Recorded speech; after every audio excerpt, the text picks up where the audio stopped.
Okay. It says we're live now. Let's see. Let me check my mobile device. Make sure that we're up and running right now. Because when I do shows, it's bare bones. I don't have all the fancy graphics, stuff like that, because I don't have a producer. Let me just check, make sure. Yeah, we're good. Yeah, we're good. Yeah, we're good. Yeah, I made sure I muted my shit. All right. Thank y'all so much for being here for another awesome supplemental episode, or stream, I should say, on Collect All Monsters. And of course, I'm not here alone. I have one of my most best friends in the entire world, especially in this fandom. The one and the only, you know him, you love him, Mr. Fresh Vinyl himself from Fresh Vinyl Reviews, Richard Eso. How you doing, Richie? I'm doing good. How are you doing? Now it's I'm doing fine. You're in a different space. Normally you would have your figures around you, but you're outside on your deck. I know for a fact I've been there, because you got a big deck. And got to elaborate on that statement. That's what she said. Yeah, but I'm sitting outside. It's too damn nice out. I felt like I just said. I even told the folks over at Coffee and Kaiju this morning, it's too nice out. I thought I was going to call out. So I figured with this, and if you see me doing this, that means this bug is bothering me because, but it's nice out. I wanted to sit outside. So I made myself a nice adult, what do you call that? Snack attack? What are those things when you with your kids, you would get them? It comes with the cheese and crackers. Yeah. What were they called? Why are you asking me? I don't know. We didn't have that fancy stuff growing up. It's a charcuterie board, basically. Anyways, I'll remember at some point during the stream. What was it called? You get the little pack with the little meat and the cheese and the cracker. Yeah. I can't remember it, but this is the adult version. That's what it is. Again, I don't know what it is. Again, we didn't have that stuff growing up. We had Spam and government cheese. So you had the fancy stuff. If we're really being honest about it. It's gonna come with me. Yeah.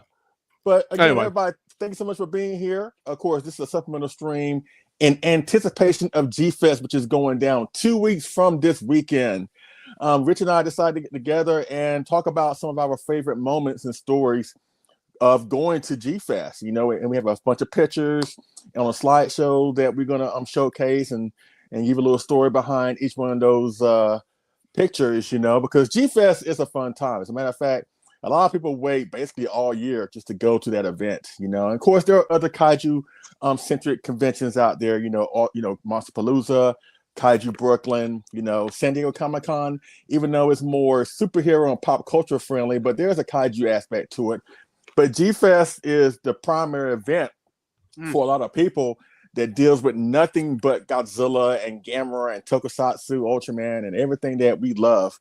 So a lot of people, again, they can't wait for G-Fest to come. And it seems like this year, it seemed like it really came out of nowhere. You know what I'm saying? Like the time has really flown by. Like I remember it was just cold as hell in January. And now here we are only 2 weeks away from G-Fest. Normally it's like it's like a long painstaking process to get to G-Fest, but it seemed like it just came up on us just like that. So, but again, thank you, Rich, for being here. I know you're pulling double duty because you did the awesome Coffee and Kaiju chat dedicated to Godzilla vs. King Ghidorah, my favorite film of the Heisei series, and the collectibles of that movie. So please check it out on Safubi Sit Down YouTube channel, Coffee and Chat.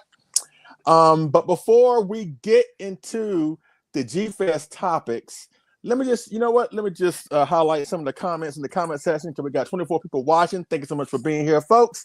Thank you. We got Johnny K. Thank you so much for being here. He said, I want to be at G-Fest. Schedule just never works out. And I understand that, it's a process, it's something you have to save up for and plan for, because it's in Chicago in the Midwest. But you'll get there, if you plan for it, and you will get there. And when you do, it will not be your last. Trust us on that. Yep. Save up. All right. We got Nathaniel Plummer. He said, both of y'all, your kaiju collections are epic, but my original 1986 King Kong Lives movie poster that the guys and gals at NWA gave me is better than anything in both of your collections. Love you guys. I beg to differ. I ain't trying to flex, but you know what? I'm glad you love your poster, but better. You know what? I'm gonna move on. I'm gonna be on good Leslie behavior. I'm gonna be on good behavior. As a matter of fact, you know what, Rich? I don't know about that. You and I have gotten together. Hey, bro, come on now. Well, I was actually referring to myself. To start the stream, I started one beer. Depending on how I get, you never know what we might want to talk about. You know what, Rich? No, we've gotten together a few times, and everybody knows we're best friends. You know, basically like family at this point. But when we get together, DeVito and Arnold Schwarzenegger from Twins, like I said. You know, I was thinking we're like the Kaiju. My brother. You know, I was thinking like we're like the Kaiju Lethal Weapon, where you're Mel Gibson and I'm Danny Glover. You're Mel Gibson, unorthodox, say what's on your mind, very energetic and very boisterous and outgoing. And I'm Danny Glover, and where I'm like slow and big and older. I'm like, I'm getting too old for this shit. Yeah. You know what? That is appropriate. Kaiju Lethal Weapon between the two of us. You know, we gotta run with that. You know. Let's see who else is in the chat. Okay, fresh round of reviews. Who's that guy? Rich, who is that? Some asshole that hates X Plus North America. Oh, we going there, ladies and gentlemen. Okay, all right. Let's see who else. Filthy Biscuit. He said he's so GD excited. Thank you very much, sir. Mark Rodriguez, of course. Thank you so much. Let's see, DJC. Of course, let's see who else. Tim Alton. Okay. Nathaniel Plummer again. Let's see. A G-Fest regular or a veteran, even though he was butthurt over that situation a couple of days ago. You know what I'm talking about. Robert D. No, you didn't miss anything yet. Let's see who else. Goji Franklin's in the house. Was he on the Gador stream earlier this morning? Was he chiming in then, Rich? Yes. Goji Franklin, I'm assuming you're gonna be at G-Fest. Please let me know. Please let us know if you're gonna be at G-Fest. I think you are. I think you said on your All Monster Attack video that you did a month ago or whatever that you were gonna be at G-Fest. But just let me know. Just let me know to confirm, because if you are, I can't wait to see you as always. Let's see. Godzilla Kong, thank you so much for being here. He said he had no one to go to with this year, so I canceled going sadly. I'm sorry. Bullshit. I'm sorry, man. What do you mean you have no one to go with? We're all going to be there. Yeah, I'm sorry. But still, that's the thing. Going to G-Fest, you can still go by yourself, and once you get there, you'll still be surrounded by people that you know. So, But there's always next year, you know. Let's see, who else? Godzilla Man 2000, thank you so much. And let's see who else.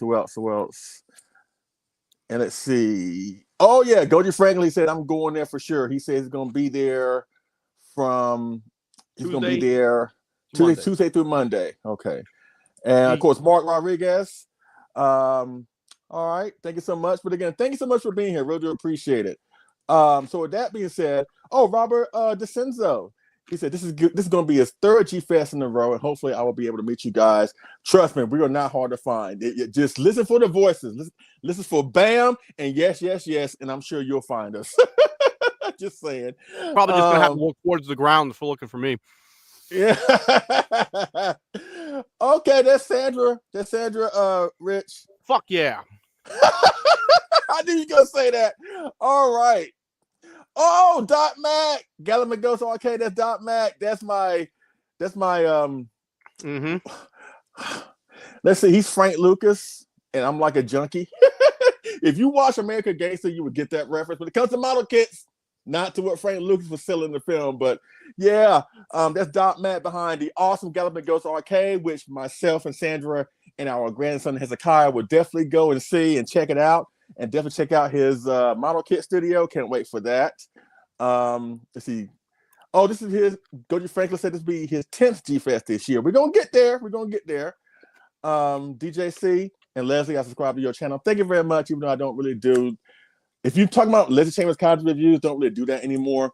But it's still up there. So if you want to look at past content, prior stuff that Rich and I have done. Yeah, thank you. But you can always catch me here on Collect All Monsters, and of course, Sandra said she can't wait to see anybody. But yeah, thank you so much for being here. Now, before we get into the G-Fest topics, let's talk about most recent pickups. And Rich, you had a pickup recently that you not only, it seems like you really enjoy, but you actually brought it to work and had your coworkers smell it. So you want to showcase what that thing is right fast? It is the X Plus 25 centimeter fake Godzilla, aka Mecha Godzilla 74 in disguise. Okay, so yeah, I totally dig it. I'm not gonna lie. I think the pictures don't do the figure justice. So for those that pre-ordered it, I think you're in for a treat. I know I'm an X Plus mark, but I think they really did a great job on this. So yeah. So all right. So let me talk about my coworker smelling his butthole. Look, we're also on my channel, so I can say what I want while I'm on my channel. Be warned. There's not really much to warn. But anyway, so I always have all my stuff delivered to work. Technically, you never miss a box day like that unless it's delivered on a Saturday. Damn. But that makes Mondays that much better. But everybody knows when I get a new Godzilla because clearly the box is either coming from Hobby Search or somewhere else in EMS Japan if I was buying off of Yahoo Japan. Because it's got the Japanese writing on it. So one of my coworkers, she works at the front desk. Her name is Lynn. So she's always asking, "What's in the box this time? Is it another Godzilla?" And I'm like, like you already know. And my team, they know of my channel. Some of them have actually watched me live, doing these live shows with you guys.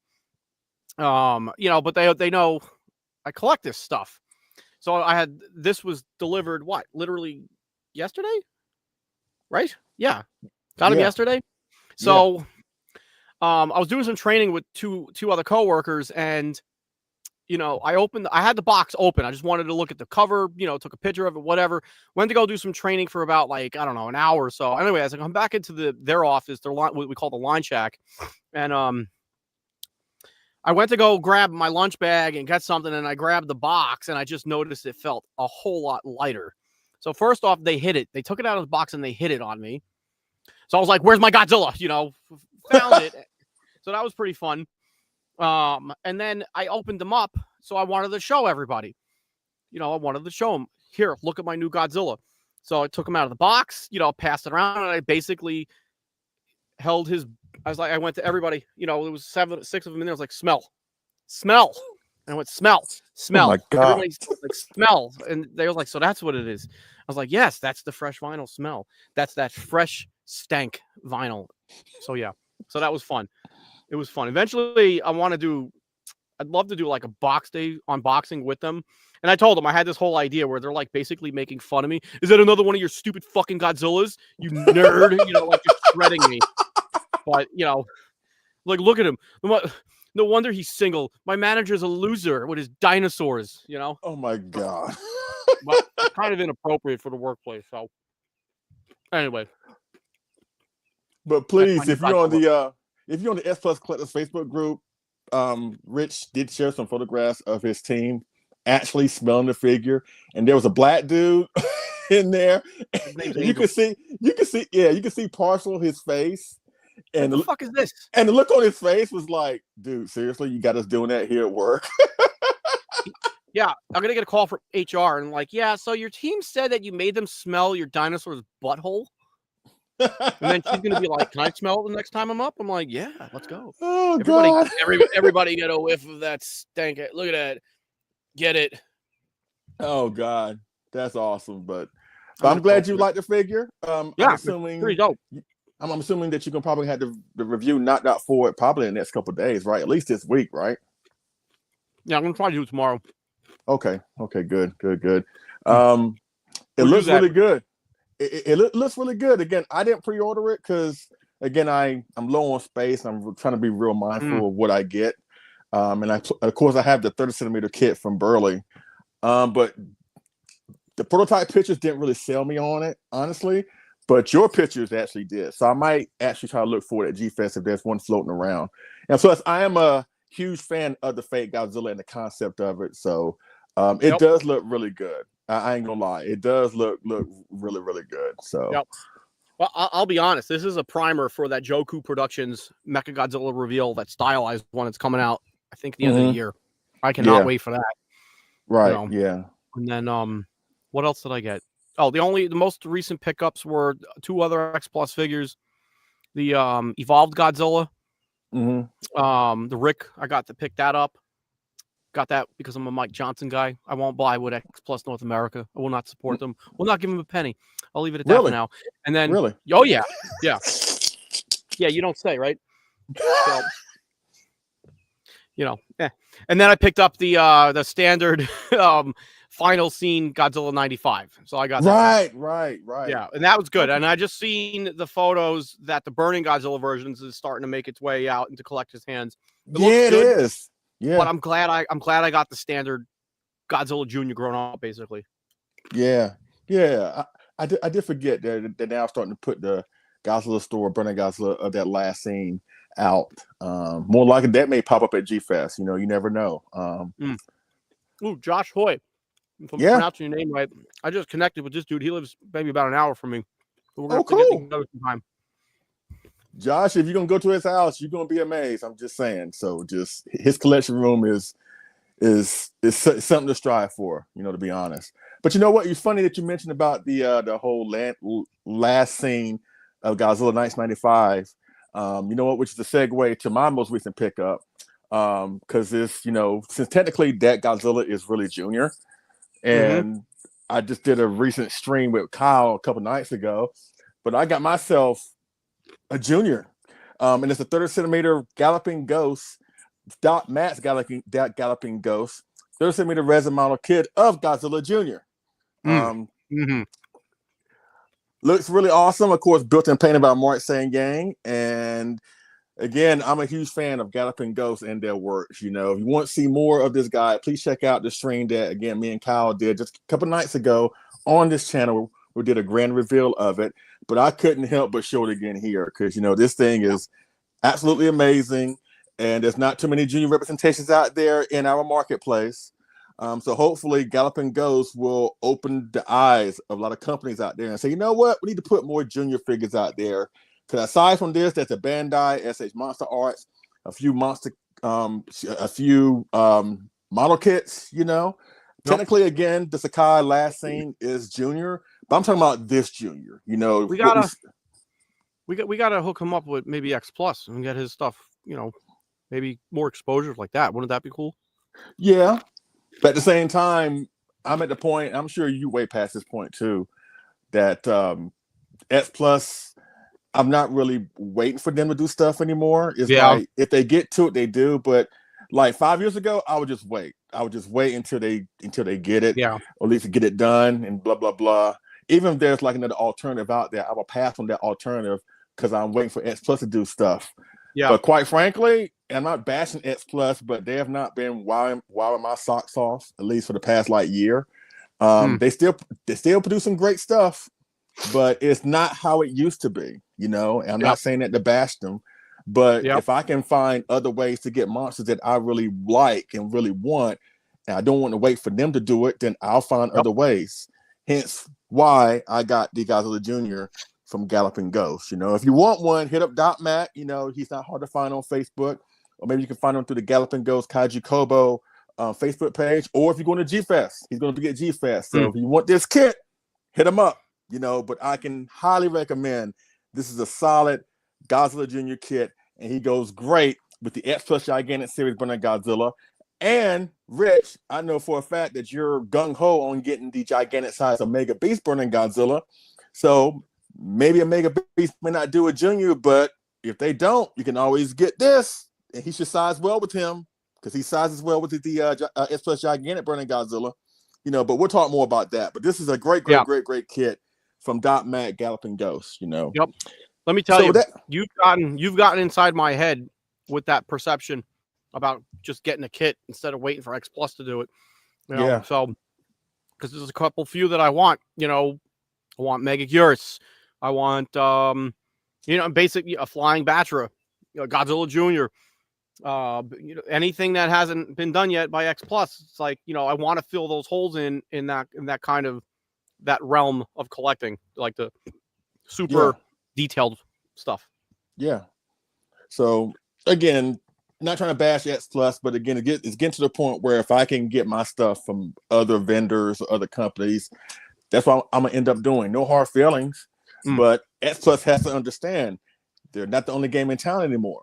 And if they don't step up, and if they don't do better, or if they don't do more innovative things, trust me, there are plenty of other places where we can spend our money. So, and that's what we're doing. So, but but it is what it is. But you know what? This stream is about G Fest. You know what I'm saying? Again, we can't wait. 2 weeks from now, it's going to be G Fest 2025. It's the 30th year, from what I understand. With that being said, Rich, hello. You've been going to G Fest how long? And this is the next one is going to be your what G Fest? Like this one coming up? Yeah. Oh shit! Hold on. 2013, 14, 15, 16, 17, 18, 19, 23, 24. So this will be my 10th as well. Like Goji Franklin said, because I with the pandemic, and then I didn't go out for 2022. Was it the first one at the new hotel? Yeah. So this will be my 10th. That's not including the 2 G-Cons in New York that I went to in 97 and 98. Okay. This will be Sandra and I's. Let's see. We've been going since 2015. We've gone to every single one of them. We went to 2015, 2016, 2017, 2018, 2019. Of course, 2020 and 2021, the pandemic shut that down. But we did come back for 2022 and 2023, 2024. So hold up. Okay. 2015, 2016, 2017, 2018, 2019, 22, 23, 24. So this will make our ninth G Fest coming up. And you know what? For me, like, it never gets old. Like, it's always a wonderful time of the year. Nowadays, I go more so just to see my friends. Like, it's cool to see the panels. It's cool to see the dealer's room. It's cool to see, the costumes and all that good stuff. But mostly right now, I just go to see my friends, like the friends that I talk to online or whatever. It's really the only time that we get together outside of maybe personal trips that we may do. Like, because Rich and I have done that, seeing each other, outside of G Fest. But really, it's more so about the people. And in Sandra, in my case, we love Chicago. Like, Chicago is a great city, just depending on what part of the city you go to. But we absolutely love that city. And the food, oh my God, yeah, love the food in Chicago. Like, it's just a wonderful, to me, it's just a wonderful city.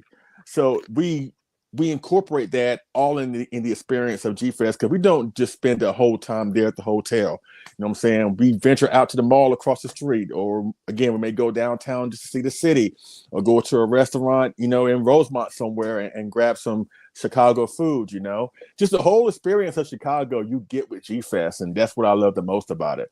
Is that what you love the most about G Fest, is seeing the people, Rich? No, fuck the people. I'm kidding. Honestly, once we start getting through this slideshow, that's all it is. Like, the toys are cool, the panels are cool, but it's if it wasn't for the people, the friends that we've made over 20 years, honestly, because some of these guys I've known, back on the Monza Zero boards back in the early 2000s. But then putting those names to faces, in 2013 when I first went. If it wasn't for the people, there would be no G Fest. Right? Yeah. That's the only reason I go. Like, honestly, the last 2 years I didn't work the dealers room because I was like, let me absorb the convention again. And even then, it's just hanging out, with you guys, everybody that you hang out with, and it's hard. It's hard to see everybody. It's hard to eat. Like, sometimes I think last 2 years, I think I said hi and bye to some people, and that was it. You just didn't see them anymore because you're all over the place. It's crazy. So what I'm kind of excited about is that I'm working the dealers room this year again with Mike Johnson and them. Okay. And that table is called Ghetto Vinyl. So if you're looking on the dealers room map, it's ghetto vinyl. So that's where I'll be working at. It looks like we're kind of in the middle of the deals room. But anyways, it's about the people, so it's just, if it wasn't for that, why even bother going? Absolutely. You could order your toys online. You could watch panels because people record panels and put it on YouTube. So you could essentially do G-Fest sitting in front of your computer if you really want to, from that perspective. But it's the people all day. Most people. Some of them can go fly a kite. Right. I don't care. I mean, but again, it's nice to see the people. It's a wonderful experience, especially to be a part of a convention where basically everybody that's there is into the same thing as you are. Like they're not.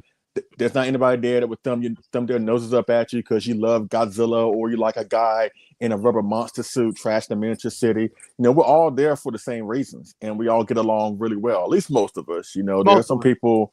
There are some bright spots, I call them. But other than that, it's a wonderful experience. And with that being said, let's just show our wonderful experiences with the Slideshow. Twins. Lethal Weapon. Like, isn't that the best fucking photo to start with? Like neither one of us look like we're enjoying ourselves. My God. Oh my God. Let me tell you the story, ladies and gentlemen. Yeah, go ahead. Actually, this is the first time that Rich and I ever met. Like, we saw each other, I think, for a few seconds earlier in the day. I know the story. Yeah, this is the first time we ever interacted with each other. And this is like the first time where I did an interview, like on my channel. But this is the first time we've actually had a conversation because we were all missing each other. And that's nothing about G-Fest. And it's also maybe a bad thing. There are so many people there and there's so many things to do that maybe somebody that you're looking forward to see or looking for just to see personally, sometimes it's hard to get it up. It's hard to get up with that person because they're busy. You're busy. There's always something to do, and there's always somebody maybe coming up to you and say, "Hey, how you doing? I'm so and so, blah blah." So maybe the person that you want to see, you may not see them right away. But again, that's both a good and a bad thing. But this is like the last thing we did on that Saturday because Sandra flew up. She and I flew up on that Friday, and we were leaving out that Sunday. This was late Saturday night. Like one of the last things that I did before we shut it down for the night. And I talked with Rich. I was like, "Hey, you mind doing an interview?" He was like, "Sure, cool, whatever." Because I expected, again, I've been watching Fresh Vinyl reviews for a while, and he has a very boisterous personality, and he'll drop an F-bomb like it ain't nothing. So I didn't know what to expect. I didn't know what to expect, but he was very, very down to earth. It's like cool. But the reason why we don't have the most positive looks on our faces is because I was asking him a whole bunch of questions, and one question was pertaining to King Kong Escapes, and his answer didn't really set my world on fire, and so that right there is what you got right there. So yeah. So, and I will admit, I love saying the fuck word. It just gives it the right emphasis on everything you fucking say. Every fucking time. Yeah. So, and afterwards, the interview ended shortly thereafter. But other than that, it led to where we are today. Because look at us now, like the best of friends. So, had to start somewhere. So, I just want you to know I've always looked up to you. Oh, well, thank you. And I've always looked down to you, I guess. But all right, what's the next slide? What we got next? Let's see what's going on. Are you in control of the slides, or I am? No, you are. Oh shit. Uh-oh. Hold on. Okay. Okay. All right. All right. These two slides, the one on the left, that was taken in 2018. Actually, that was the first year that we actually drove up to Chicago from North Carolina, which is a 13-hour drive, ladies and gentlemen. But my wife and I, we drive like in our careers. So that's really nothing to us, quite frankly. But it was an experience, and I have to admit, I know she's watching. She did most of the driving, even though I did say that we were going to do like half and half, but she did do most of the driving. And once I sat my fat behind in the passenger seat, it was a wrap. It was a wrap for me, but But we're driving again this year, so I'm not going to do a repeat performance as that. But there I went down to the artist alley room when there was a legit artist alley at G Fest.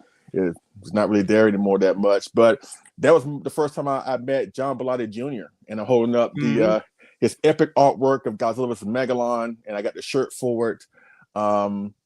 Awesome guy, right?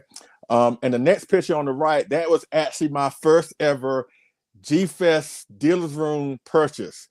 And that's the Monster Maker 28 kit of the 1974 Godzilla. This was years before X Plus got their hands on it and put it in the Favorite Sculptors line. And that was way back in 2015, you know? Because again, when I go to G-Fest and go to the dealer's room, and I think Rich alluded to this earlier, that you can get an S Plus figure anywhere at this point. You can go online, you can go anywhere, you can get it from friends, you know, whatever. But these kits, and even now to this day, they're not readily accessible online. So sometimes you have to go to G-Fest or to a convention to get these out of reach kits. And that was my first ever model kit purchase, first purchase really in general from G-Fest, from the fine folks at Kaiju Modeler. And that was, again, the Monster Maker 28, 30 centimeter, 1974 Godzilla kit. So that was a happy time. So, yeah, I don't think I've ever bought an X Plus figure at G-Fest. Really? Yeah, I don't think so. Okay. I mean, because again, I maintain a practice of not doing that because again, you can get them anywhere, honestly. But you know, it is what it is. Before I go into the next slide, let me highlight a couple more comments. Mark Rodriguez says, "I'll be here in the chat G-Fest weekend for all the lives." Okay. Excuses.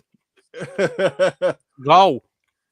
DJC says, "I'm in North Carolina too." Really? Let me know where you at, because I'm in Raleigh, at least a small town outside of Raleigh, Nightdale. So let me know. Robert D said, no. Yeah, Robert D said one of Bellotti's best, talking about the Megalon picture. Tim Mountain, you in Carolina too? Let me know something. Okay. Dude, you gotta make a North Carolina Kaiju group. I should, because James Hale is here too, Diego Doom, and a couple other people. Fantastic. Yeah, a couple other people are here too. Yeah, I should do that. I really should. We got Goji Guy. What's up, man? How you doing? Let's see. Goji Fan 75, 1975. He says driving there for 4 years from North Carolina was always something. Oh, so you drove from North Carolina too, so you know what I'm talking about. It's not a hop and skip and a jump, ladies and gentlemen. Yeah, those. Yeah, but again, my wife and I, we're used to traveling, used to driving, so it's nothing. And plus, we love going to different places, and we love going to Chicago. So this 12 hours ain't gonna be nothing. And plus, we're more so excited because our grandson is going. One of our grandsons is going. We took another of our grandsons earlier, like several years ago. Now we're taking another one, and he's smaller, he's a toddler, and I think he'll appreciate like the costumes and the monsters and stuff like that. So we can't wait to see what his reaction to everything is going to be. Thank you, Goji Franklin, for the pictures. They are golden. Really do appreciate it. Let's see who else. Let's see. Robert D said the X Plus at G-Fest are usually too expensive to consider. That's true. That is true. Let's see, Jurassic Reviews, what's going on? He said first G-Fest was in 2003, started going again in 2014, and have been there every year since. Absolutely. Because again, once you go, you always come back, Let's see, who else? Robert E. said, I drive from Michigan, but not quite as bad. Yeah, so you're doing a hell of a lot better than me and Sandra. I'm just saying. Let's see, who else? Let's see. He said, Tim Mountain said, I got my collar in Nightdale. That's where I live. Dude. I live in Nightdale. As a matter of fact, Rich drove down here all the way from Canada. All the way. I thought kilometers turned to miles. All right, so let's go into these next slides to get things moving here. Now, this was taken from last year's G-Fest. The one on the left, that was a guy cosplaying as Gyra, and y'all already know I love Water Gargantuous. I love Gyra in particular. That's just him showing me his Instagram. Something that I hate. Something that I hate vegans. That's what I was gonna say. Did he post pictures of all the people that he ate in their chewed up clothes? Pretty much, yes. I think his Instagram handle is I hate vegans. Yeah. or or at Santa Sucks, something like that. But yeah, that dude's costume of Gyro was really, really, really, really good. It's really, really awesome. And of course, the next picture is Sandra right in front of the mural of some of the monsters that were there. Of course, those that are pictured there is of course Hedra, then Megalon, and Jet Jaguar. Whoever did that mural did a fantastic job. The mural I normally know when it comes to G-Fest is just the Godzilla 2000 one, but whoever did this one did a great, great, great, great job. And it's kind of appropriate that Sandra is sitting next to Hedra because Hedra is one of her favorite monsters of all time. So you got the Beauty and the Beast right there, So let's go to the next slide. Okay, now this is from G-Fest 2022 when we came back after the pandemic. Was starting to soften a little bit, and they were allowing people to gather a little bit more. It wasn't where it is right now, where basically everything's pretty much back to normal, but we were starting to get that way, and that was a really fun G-Fest because again, we were shut down for 2 years. We all wanted to go to G-Fest. We all wanted to go pretty much anywhere, honestly, because we were all stuck in the house. We were away from each other. Yeah, it was so great. Yeah, so it was so great to actually just see. Yeah, I mean, it wasn't great being stuck in the house, but it was so great to go. That's what I meant. Okay, but it was great to go to that G-Fest, and again, it wasn't packed like it normally was because people who went, were masked up, and they were mindful of not being around each other that much. But there were a lot of people who were really kind of cautious of not going, which is understandable, But this is at a panel that I did with both Sandra and Jonathan Portman from Collect All Monsters because the rest of the crew couldn't make it that year, and we had a Collect All Monsters panel. And we had a good turnout, as a matter of fact. It was a great turnout. And after the show, because that was the year that Sandra and I actually drove again up there because I worked because I'm a truck driver, right? And my company opened a terminal in Chicago around that time for G-Fest, and they wanted drivers to stay up there for a month. They'll take care of food, they take care of our room and where we're staying, all that good stuff, as long as we work for that terminal for like a month. And G-Fest was basically only 25 minutes from where we were staying. So it worked out well. Yeah, that's nice. It worked out well. So we stayed up there for a month and got our taste of the Chicago culture, more so than usual because we stayed there full time. But after we're done with the panel, because again, I brought some of my figures up because we drove up, and then that right there is the Prime 1 Gamma 1999 vinyl version. And that's Greg Bettis right there in the mask. He told me, like, look, let's do a picture where it seems like I'm trying to take off with your Gamma, but yet you try to catch me, and then of course I'm dead afterwards. So yeah, that's the picture. Of course, Greg Bettis again is a wonderful friend of both of ours, a wonderful artist. So again, if you need a model kit built and painted or a custom kaiju project, hit up Greg Bettis. He would definitely hook you up. But yeah, that's the reason behind this picture. He tried to steal my Gamma, but he didn't get very far. All right, this next picture is taken from last year G-Fest from the models room. Of course, I talked about Greg Bettis just now. Now I'm going to talk about another awesome artist, Marcellus Winters. You know him. You've heard his name many times before on the channel. Does great, great awesome work, not only with, model kits, but again, custom kaiju sculptures. And that right there is a diorama of Frankenstein Conquers the World. Right there to the left is a 50 centimeter Paradise model of Baragon, and right next to him is a 3D printed sculpture of Frankenstein, somewhat gigantic size to pair with Baragon, and that was probably his best work that he did, at least for last year, But yeah, Frankenstein, Baragon, the countryside, it basically depicts the battle that they both had, and it was one of the coolest dioramas that I've ever seen. So that is the story behind this picture. And that's another thing about G-Fest. You not only have the dealer's room, you have the people, you have the food, you have the outside stuff, Chicago and other things. But again, you have like the costume parade, you have the gaming room, you have the modelers room where they showcase model kits. There's no shortage of things that you can do at G-Fest or have fun at G-Fest.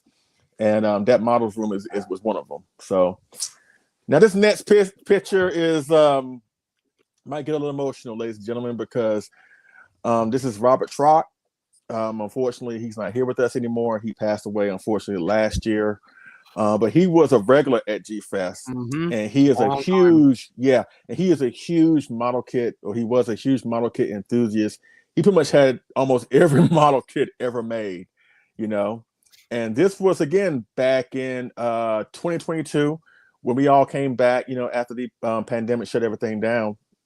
He had this awesome diorama called Destroy All Models, and it's a recreation of Destroy All Monsters.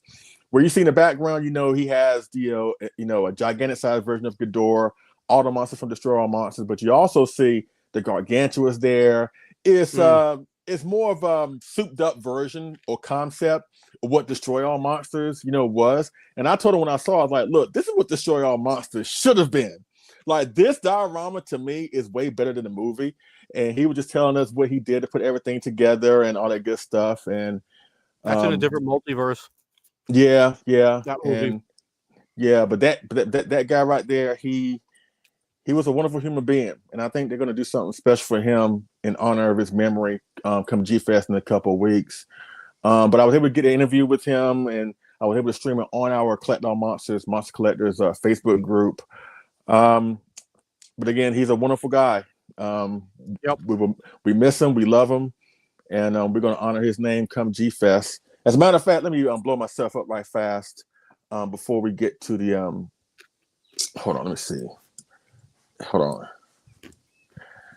Let's see. Hold on. Right back. Let's see. Hold on. Let's see. Bear with me, folks. But yeah, this is what I got from him. Destroy All Modelers. This is actually a book that details the history behind that diorama, you know, and it has pictures, you know, and it has a story of why why everything has happened on that diorama, you know. He also gives a shout out to various model kit builders in our community that's embedded into the diorama from what he said, like David Dopko, he's in there taking pictures, you know. But yeah, I got this from him, and so this is one of my most prized possessions that I got from a G Fest, you know. It's not a figure, but it was made by a wonderful human being that, again, we will honor his name come G Fest in a couple of weeks. So okay, so let's go back to this. Bear with me. While you're pulling that back up, people are, you know, Goji Franklin and Goji guy were asking about the dealer's room.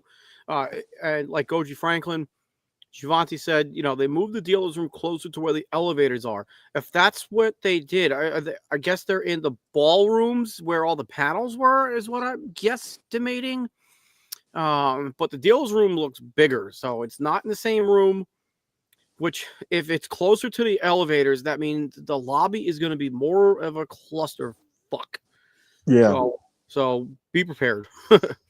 Yeah. Anyway. I mean, on top of that, also, it seems like G Fest, the attendance of the event gets bigger and bigger every year. You know, with the new inclusions of fans, you know, courtesy of the Monsterverse, and of course, -1 winning an Oscar, rejuvenated the franchise as well. It seems like we're getting a lot more people into the event, and that's great, you know. But again, a trade-off of that is that, again, there are so many people. Because, like, even with the dealer's room, they can only allow a certain amount of people in that room at a time, and that's a big room. Yeah. But they're not going to crowd it. You know what I'm saying? So there may be times where you may want to go into the dealer's room, but you can't get in there until some people start to filter out. And even when you go in there, there are still wall-to-wall people. They're like, it's not a situation where you can just walk straight through. You have to like do this and say, excuse me 1,500 times, you know.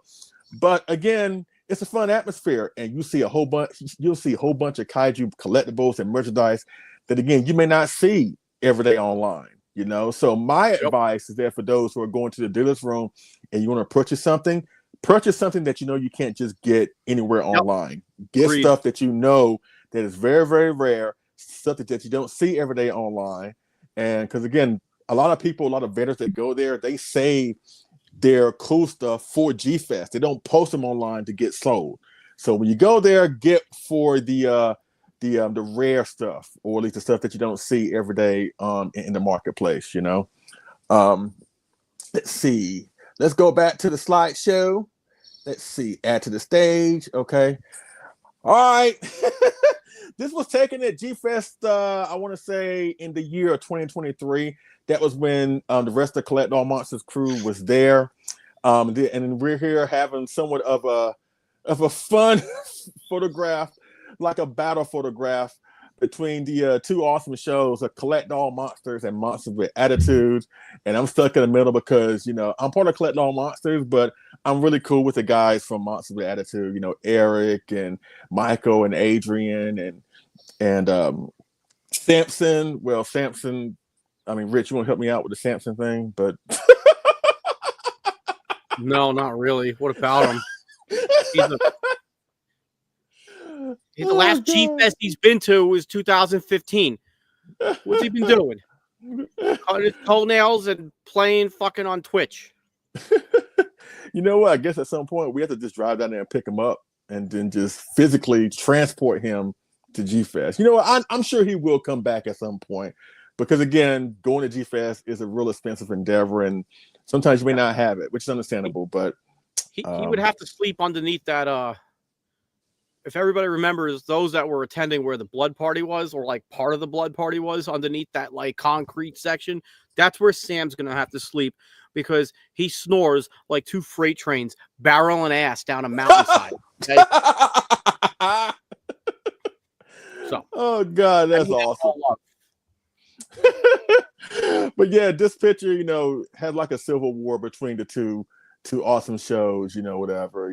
Collect All Monsters is an awesome show. Monsters with Attitudes is an awesome show. We both, we may be opposing each other in this photograph, but we both strive to give y'all the best content out there.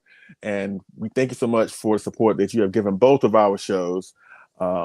It's really awesome. And actually, that was like taken before Sandra and I left to go back home that day. That was taken on a Sunday morning before we left because we were trying to get everybody together to take a photograph like this anyway, but we couldn't get our schedules aligned during the whole weekend. But it just so happened to happen right before we literally got in a rental car to take it back to the airport. So I'm glad that we were able to get to make that happen, and it's awesome. All right, now this was taken again from 2018. That was the year that, again, we drove for the first time, Sandra and I, and a few of our kids drove up there.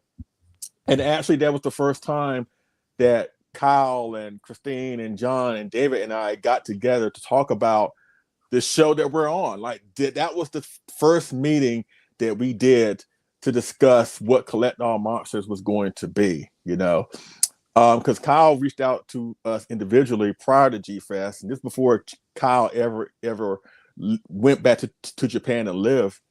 But he got a hold of all of us and said, "Hey, look, we're all gonna be at G-Fest. Let's just get together one morning, and we got together in one of the ballrooms. And this was back at the Crown. This wasn't at the Regency where we are now. This was back at the Crown, and we I think we actually got together in one of the rooms where Kyle debuted his documentary film "Hail to the King" that he did several years ago. And so we got together and we talked about ideas of what we wanted to do for the show, and basically the rest is history. We got Collect All Monsters, but that was our first ever meeting right there. And again, the rest is history. So now this one right here, this was taken, was it last year? No, again, G-Fest 2023. Again, this was taken at the Hyatt. That was the second year at the Hyatt. And that was my really starstruck moment. Because normally when I go to G-Fest, and this is nothing against people who do go to G-Fest, I am not really a person that go after autographs. Now, don't get me wrong. I'm glad that the guests that are there from Japan or otherwise that worked on these films, I'm glad that they're there. And I'm glad that people love getting autographed to have them sign either their figures or their shirts or something that they're going to cherish forever. I understand that, but I've never been one of these fans that really gravitated to that. But everybody knows I'm a huge King Kong Escapes fan. I'm probably the biggest King Kong Escapes fan on the planet. It's my favorite Kong film. Nathaniel Plummer talks. Every comment is about fucking King Kong and King Kong Escapes. It's a difference. He loves King Kong Lives. Oh. I love King Kong Escapes. There are two different King Kong movies. In one King Kong movie, he was hypnotized to dig for a radioactive element that then goes on to fight a mechanical version of himself. In the other Kong movie, he knocks up a female version of himself, of Kong, and she gets pregnant, and he has an artificial heart. So yeah, there's a difference. There is a difference. I'm just saying. Fair, But anyways, this lady right here is was the heroine of King Kong Escapes. Linda Jo Miller, who played Lieutenant Susan Watson, who's basically Kong's woman or love interest in the film. Because King Kong always has to have a female love interest in his films. And what happened? Yeah. And what happened was, I was down with a group of friends. Marcellus, I think David was there. As a matter of fact, yeah, David, because he's the one that took the picture. And we were all downstairs just chilling. I was waiting for Sandra and the kids to come down. And we were at the Hyatt, and we were at the dining room, I guess, place where they serve breakfast and stuff. The hotel served breakfast. I mean, they have restaurants there, but we were at the hotel dining room. And all of a sudden, Linda Miller walks in with a couple of other, I think, guests, whatever. Now, David had at that point met Linda Miller in person, right? And I'm sitting there because I'm sitting there with David, and even David spotted her, and he was like, "Leslie, that's Linda Miller." I was like, "Oh my God, that's so awesome!" So David walks over there, and he was like, he was talking to her, and he waves me to come over there. I was like, "Really?" And so I walked over there, and I was like, "I'm so sorry. I know you're trying to eat breakfast, Miss Miller, but I'm a huge fan of King Kong Escapes, and thank you so much for doing what you did, because that's my favorite King Kong film." And she ended up taking this picture with me. And actually, Sandra actually blew up the picture and put it in a frame for me. So this was a great G-Fest memory for me, again, because I look at, even though King Kong Escapes may not be the best King Kong film, it may not be the most highly regarded King Kong film, but to me, Linda Miller is like the girl from the original film, or from the 76 film, or from the 2005 film. She was a love interest of Kong. So to me, that's like a Bond girl. I mean, I know that's reaching. I know some folks may not understand that or even give it that much praise. But to me, that's what I equate that to, Because say what you will about King Kong, he is one of the most iconic cinema figures of all time. You may not like it, you know what I'm saying? You may think he's minuscule compared to Godzilla, but King Kong is one of the most iconic cinema figures of all time. And the love interests in his movies are a vital part to his story. So that's why, again, I equate the whole Bond girl thing to the female opposite to Kong. It is that important, but this was a great memory. All right, let's go to the next slide. Oh boy, yeah, that was when was that, Rich? Was that last year? Nope. It was last year. Oh, wait, was it last year? Yeah, it was last year. Yeah, yes. It was last year. Yeah. Yes, it was last year. Yeah. That was at Giordano's down the street, which has become a staple for people who go to G-Fest and want that Chicago deep dish pizza feel. Yes, Giordano's. There are people that will literally walk 2 blocks just to get that awesome pizza, fill their bellies up. Then they have to walk 2 blocks back to their hotel. Actually, I think we Ubered it last year. Yeah. You didn't ride with us? No, wait. It was me, George, Chris. I thought it was somebody. No, it must have been the 3 of us in an Uber. Okay. Oh, that's right, because it was just me, Marcellus, and Sandra. We drove. Yeah. Then y'all rode down, and then Greg and his nephew were there. Yeah, that's Anakin Skywalker, by the way. Anakin Skywalker. Yeah, and here we are just having a great time at Giordano's, which again will be packed. It will be packed this year. Yeah. That's right. I'm wearing the pizza shirt. Don't worry, we're gonna get to my photos eventually. But yeah, that was a fun time, because again, we were outdoors, we were chilling, we were having great pizza, we were having great conversations, and that's one of the reasons why we chose to be outside, because we knew that we were going to get loud and boisterous a little bit. But we had a great time, great food, great friends. You couldn't ask for anything more. All right, what's the next slide? What's the next picture? I'm working on it. Stop telling me what to do.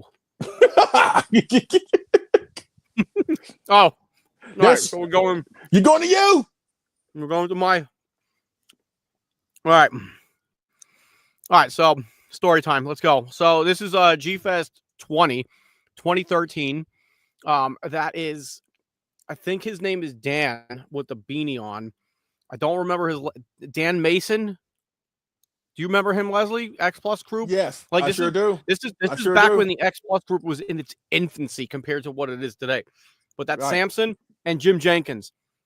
Jim hasn't been to G Fest in a while, so cool motherfucker. Sure is. Group of cool motherfuckers right there. So we were just doing throwing our X up. And of course, then I was a CM Punk fan. Still is to this day. Still. All right. Well, first off, as we go through this, like I tried to put these photos in order, but they could just be in random spots. So this is G Fest 2014. So this would be G Fest 21. I clearly drank too much whiskey. I don't care. I said it, and I did. And passed out, went to sleep clearly, and Brandon Shields, David, and Mike Johnson are there. They wrote fresh vinyl on my arms, which is fucking cool as hell.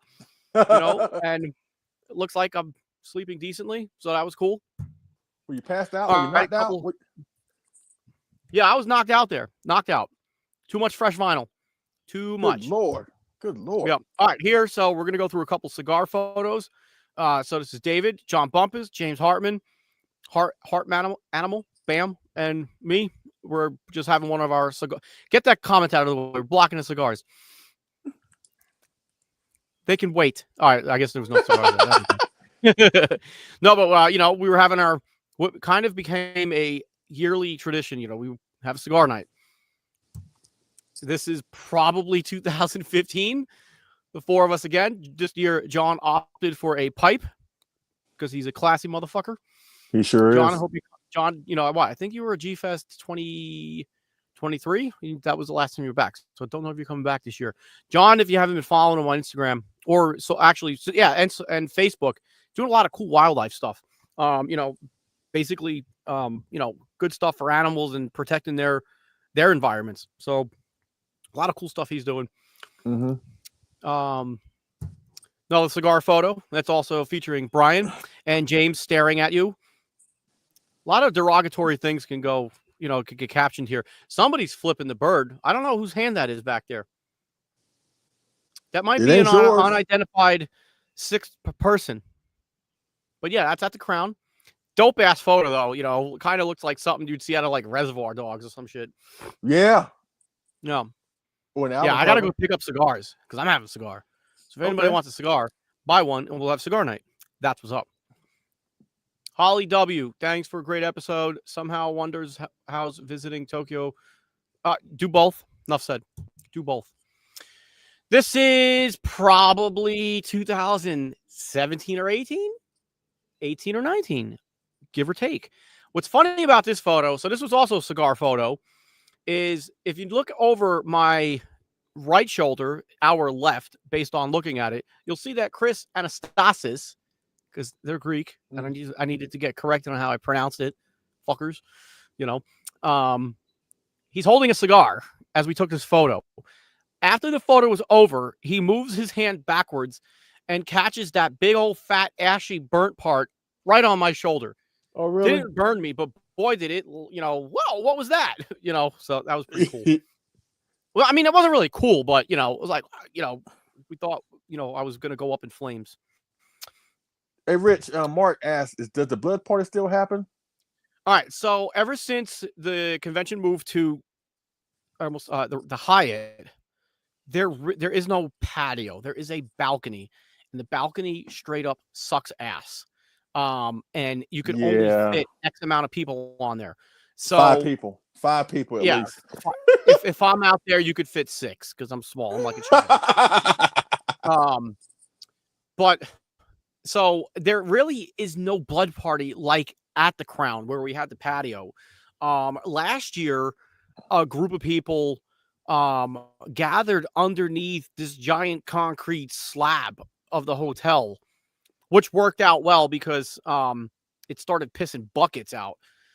So it was raining, but underneath this giant concrete slab, you were covered and people had set up down there. Now, whether actual Godzilla blood made it down there, I don't know. Because I'm not going to name the name, but I do know who's typically made the Godzilla blood, the Gamma blood, Ultraman blood now, three beverages. I don't know. I really don't. It's not like it was at the Crown. So what G Fest has done now is that they have like what they call the official after party at the what is it? The Caddyshack restaurant that you got to buy tickets to. That ain't no blood party. You know, that's like an after party you pay tickets to and blah blah blah. Not knocking it. Not my thing. I wouldn't go to that. You know. So that's kind of the gist on the blood party. It's like an unofficial underground type of thing now. I don't know. I'm actually glad it's not like at the Crown, like it was out at the patio anymore, because that shit was just getting crazy, and my anxiety would go through the roof. Too many fucking people. Anyway. Oh. Yeah, good. Glad you moved that comment on fast. Don't worry, I got something for her in my slides. All right. This is from one of the years that I did what you bought at G Fest. Let me tell you something. Like, that became something genuinely cool. Yes, Jay Johnson and his son. What's his son's name? I'm having a brain fart here. But yeah, they were the ones that would do the Godzilla blood. And if you were drinking Godzilla blood and you didn't contribute, shame on you to the fun, because that's a lot of stuff to mix and make drinks of. Anyways, so this photo here was from when I started doing the What You Bought at G Fest video. This started off probably in 2000, maybe like 2016, I think it was. And it started off like a half-hour video. You know, in the first year, I realized I didn't get a group photo of everybody that showed up. And this was like an unofficial panel or whatever we're going to call it. It was just my thing. I said, all right, we're meeting in the lobby at 3 p.m. and we're going to go do this video. You're going to show off what you bought at G Fest. The whole idea is to put the audience in front and center. You know, that's why, like, when I do the panels or when I have done the panels, like, I try to get the audience involved, because if you're just sitting there at a panel and you're just listening to the people sit up at the table, that's cool and all, you know, information, but I always found that it's fun to get people involved. So this that I did, What You Bought at G Fest, just got bigger. I think in 2019, it took me an hour and a half just to film with everybody that showed up. It was crazy. Like, I'm humble, you know, that it was that much interest. But I had a lot of fun. I typically did the "get over here," you know, to everybody as they came up, like Scorpion from Mortal Kombat. So that was cool. Good stuff. Good group of people every year. Awesome. And Godzilla Man 2000 asked, will you be doing that again this year? What you bought at G Fest? I don't have any plans to do any videos this year at G Fest. I not at the moment. So no. The short answer right now is no. Yeah. This photo, we're going back to 2014. This is actually this shirt that you see that says "I'm a Mike Johnson guy," stemmed from Brandon Shields. So got to give credit where credit's due. And I'm going to give a shout out to Dell when I'm done talking about this too, and John Sanowski, because I don't talk about that as much as I probably should. But the Mike Johnson guy shirt started off as a quote that Brandon Shields would say, because he would go through Mike Johnson to get like certain figures. And he, you know, around this time frame is when Paul Heyman was, you know, CM Punk would say in 2011, you know, I'm a Paul Heyman guy, you know, so that's how this line came. I'm a Mike Johnson guy. So I had this idea to make I'm a Mike Johnson guy shirt. And, you know, I asked a small group of people, you know, that I knew were Mike Johnson guys. Hey, look, I'm going to do this shirt. What do you guys think? You know, I got Dell, Bob Eggleton, what's his name? Something Martinez is in there. I can't remember his name. Andrew Shields, Brandon, maybe Brandon was taking the photo. I don't see his photo. Tim Crane's back there. And like I said, Dell. Anyways, you know, we got a bunch of us together, and we didn't tell Mike we were doing this. And we got everybody together, like, at some point during the day when the deals room was open, and we marched our asses in. And I think, you know, we were chanting, I'm a Mike Johnson guy, or something like that, you know. And we just stood around the table and, you know, started clapping. I was probably saying some, you know, some off the wall shit like I typically do. But if you look at this photo, this is like one of those National Geographic things. It's one of those rare opportunities that you see a wild Mike Johnson smiling. Okay. You know, so that's what a couple of us said, you know, so it was really damn cool. So this year I'm working with Mike again. You know, I like I said earlier, I renewed my I'm a Mike Johnson guy subscription, because Plain and simple. If I want a Rick exclusive, I will not buy with X Plus North America. They will not get a penny from me. So I will go spend more money elsewhere, and that is through Mike Johnson and a connection in Japan. Bam, that's what's up. So I will be wearing that shirt again this year. Okay, moving on. If anybody got any questions about my opinions and thoughts about X Plus North America, feel free to PM me. And I still, Leslie, like you said, I might have to do a Fresh Vinyl Live on that. And just think shredded cheese. I'm just going to pull out the cheese shredder and just shred to shit. Christine says she's a Mile Johnson girl, whatever that means. Sure. Anyway, Mile Johnson. Don't know what she's talking about. Oh, no. Put the other one up. Put that one up. Yeah, leave that one up. There she goes. Okay. All right. Chris, if the walking influencer, the walking commercial for every brand out there. Okay. Can we just move on? Yeah, let's do that. All right. Of course, it's Megumi Odaka from Godzilla vs. Biollante, Christine's favorite. Look, she comes into chat. I'm all over your shit. So just, this. I ain't gonna hold back.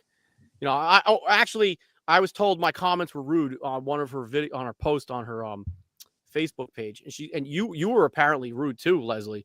Her sister was gonna message us or some shit, or message me. So we want to be nice. We want to be nice to the greatest content creator on the planet. So genuine.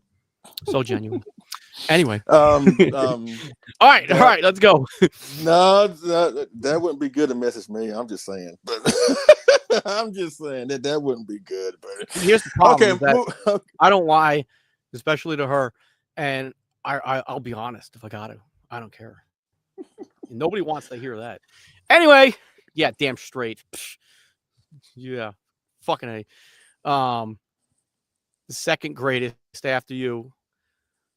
Maybe the third, Giovanni. Got it. Anyways, moving on. All right, here we go. Okay. Kick her out. She hijacks. That's because I'm letting it happen. Anyway, don't kick her out. Yeah, move on. Let's move on. She needs a limelight for a little bit, right?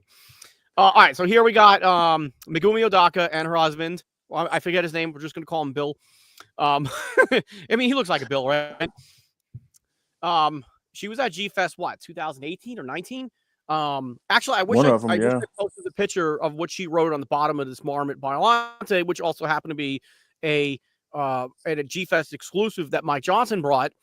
Aki Bill. Oh, that's his name, Aki Bill. We're just going to go with Aki Bill. Bill Aki, whatever. Sorry if he's watching. He's probably not. It's okay. I can get away with it. But it was the cutest and the most adorable thing that she wrote on the bottom of the Marmot Biollante figure, and she personalized her autographs, and it's not just her autograph. She wrote to my friend Rich, which was sweet, and she spelled something wrong, then crossed it out, wrote whoops, I believe it is, or oops or something, and then corrected it. So like to say now I have an incorrect autograph from her is pretty damn awesome. So that was really sweet. And she's adorable. Like, she had a great time. And for those that don't know, that's a big deal that she got out to G-Fest because, I think at some point she was a little worried about being in public eye because, a lot of people would bombard her, because of how popular she was in the Heisei films. So it was sweet that she got out to G-Fest. And then, yeah. All right, here, Mr. James Hartman. Awesome. Another great dude. Mr. Desugoji, as we'll call him. And this is clearly with the late Ken Pachiro Satsuma. James and I are holding two Desugojis each. Clearly, as you know, this was the Godzilla that Satsuma acted in throughout the Heisei films as well, but also Burning Godzilla. The Desugojis on the left were also a G-Fest exclusive that year. And then the other ones that we're holding that's right. Robert Dwyer said that Megumi Odaka had a bad experience at her first G-Fest. That's right. Now I remember. There was a situation in an elevator with a weirdo fan. But are you serious? Yeah. It just made her feel uncomfortable. That's why she kind of just dropped out of the public eye for a little bit as far as things here in the United States. Oh, but okay. Yeah. But the other Desugoji James and I are holding is a glowy, and that is one of the rarest. It's up there as one of the rarest Desugojis. you know, for the crazy paint scheme, and it glows in the dark. Both of us had both of those figures autographed by Satsuma. Bam. And actually, that means a lot. That means a lot more now, considering, you know, that he's no longer with us either. You know. Yeah. So here we got, let's see, this was G-Fest 2023, not long after I got in. This is George and Chris Anastasis, two fine-ass Greek motherfuckers. Are they coming this year? Yes, they are. Yes, they are. Great. Yep. We both get in early Thursday morning, so man, you can be wasted by noon. You're going to be wasted by noon. Probably. Yeah, Mike, if you guys watching, I know I'm supposed to help you set up, but no guarantees. He's going to be wasted by noon. Yeah. Honestly, like, I'm having a good fucking time this year. You know, if my anxiety levels are up, I'm going to have a good time. I don't give a shit. You can't. Who gives a shit? You only live once. YOLO. Anyway. Right, yeah.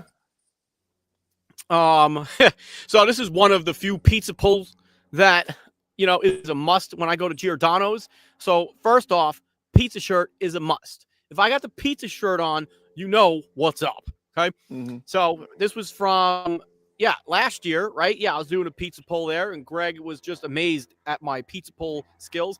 And I'm not gonna lie, one year, one of the Giordano's folks was doing a pizza pull where, you know, they're pulling the pizza and it just snapped like a quarter of the way up what it should have been. I'm like, you don't know what the fuck you're doing, kind of. So and then I did it. I got a video of it. I probably could have included it here. Mm-hmm. Okay. Uh-oh, that must have been a blank one. Uh-oh. Oh, no. No, that's no good. What happened here?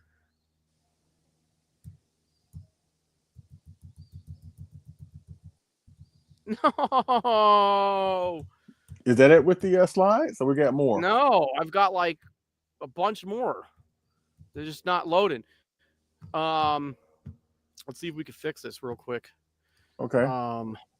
Slides. Can you do me a favor and take it off? That out? Yeah. Let me see what's happening here. Sure will. Yeah, because I guess I wasn't. Oh, there's a bunch missing. Oh no, wait, no, there's not. Wait, hold on. Where? Yeah, a bunch is not in here. What the F? Let me refresh this. X out of that. Let me remove this.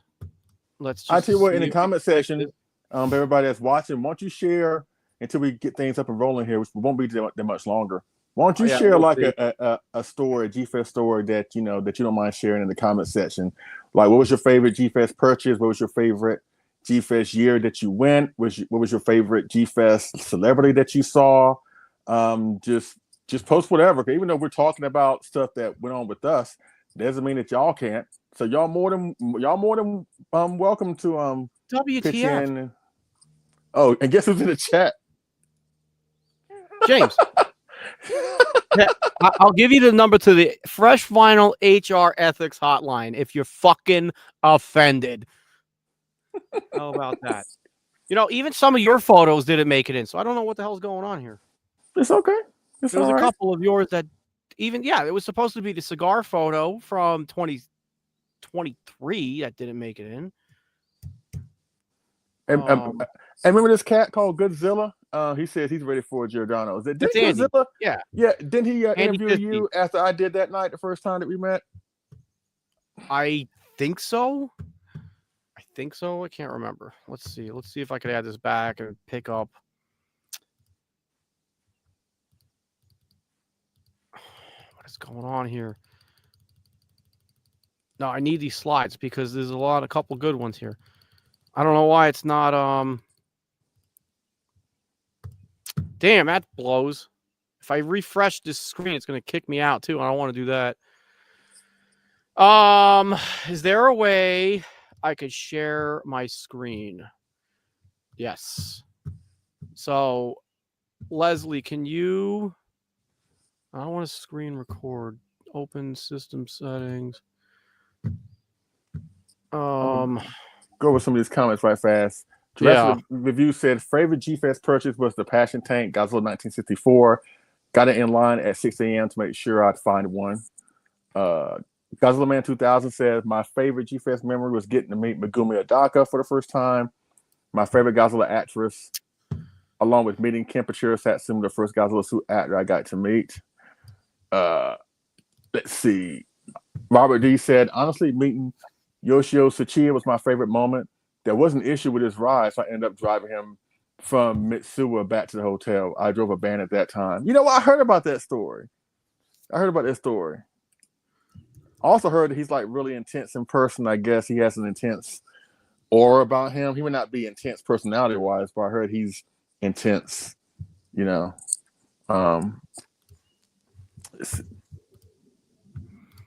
it's all good.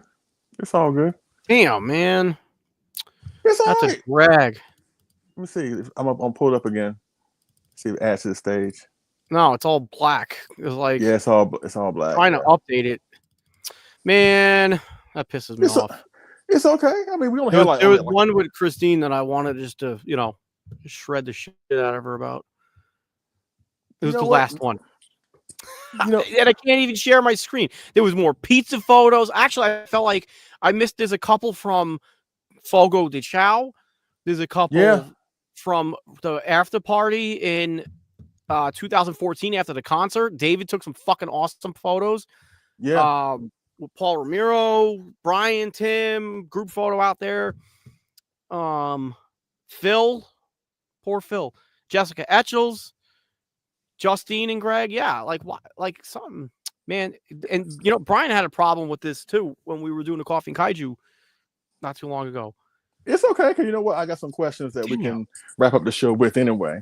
Like, do you have a favorite G-Fest? Like, do you have a favorite one that that you think you had the most fun at? I know it's kind of hard because you had fun at pretty much all of them, but is there one that sticks out to you the most? Probably, I want to say like 2014, 15, and 16. What about those? Like, which one? I said, what about those, but that makes them your favorite? Like 2014, we had the first Fukube concert that John DeSantis put on with Chris Olio and Eric Homniak. I'm pronouncing that last name right. But that was like freaking awesome. And then like I think it was raining that night. So like after the concert was over, we just had a fucking party in the lobby. It was just on land, and it just happened. Everybody was hanging out, had a great time. It was those couple of years, it was really just freaking awesome, at least for me. But okay. I think for me, my would be the first, because you never forget your first. And I gotta give you a shout out and thank you to Sandra, because she is really the one that is the reason why we go to G-Fest anyway. Like when Sandra and I got together and we found out that we were both Godzilla fans, and we started watching the movies together, and I was bringing her up to speed about what's going on with the fandom and blah blah blah. And when I told her about G-Fest, she was like, "You ever been?" I was like, "No, never been." She's like, "Do you want to go?" I was like, "Yeah," but I knew, because again, it was in Chicago, and at the time, I was, we both were younger, and I wasn't the best in the world with, finances and stuff like that. I can admit that we all been there. But she was like, "Look, if you really want to go, let's just set aside a budget. I know you want to collect. I know you want to do the things that you want to do. But what we can do is we'll set some money aside each pay period, and we'll save a little. I'll check in on the hotel rates, the flight information. We'll plan a trip and we'll go." And I was like, "Okay." And so we we saved and we went and we had a great time, and we've been going ever since. And again, nothing as far as us going to G-Fest, that wouldn't happen without her. So I got to give her a huge shout out. The 2022 one, where we were first at the Hyatt, that was awesome, because again, I love the times we had at the Crown, but going towards 2018, 2019, it really started to show that the event really outgrew that particular venue. There were so many great times. Again, we had so many great times at the Crown, but for the prices they were charging and for the service that we were getting, and the fact that sometimes the air conditioning worked and didn't work, when you have people that chose to not wear deodorant that day, all those reasons made it so like, you know what, we deserve better. Like there are so many hotels around us that are light years better, probably charging the same amount of money, but yet why we're still here at the Crown. And so when they announced they were going back, going towards the Hyatt, which is only a block up the street, right? And when Sandra and I went, you know, when we drove up to Chicago that month of 2022, when I worked up there, we decided to go and check out the hotel that Thursday because we still kept our hotel reservation there, even though we were staying at another hotel through my company that was 30 minutes away. But we decided, you know, not to cancel the one at the Hyatt because we didn't want to like, you know, enjoy G-Fest for a few hours. Then if we get tired, we got to travel 30 minutes just to like take a nap at our room and then come back. We were like, no, we'll just keep our room here just so we can be on site, right? But when we got to the hotel that Thursday for the first time, it was night and day. It was like the money that we were shelling out at the Crown was seeing that hotel for the first time was like, yes, this is what we deserve. This is the money that I want to spend when I want to stay at a hotel. You know what I'm saying? Because again, the Crown, it had its time, but we really outgrew it. We really did. Yep. And now we're at a place that is worth the money. It is better. It is more spacious, even though that may be an obsolete term because the attendance to G-Fest is getting bigger every year. But yeah, will be interesting this year.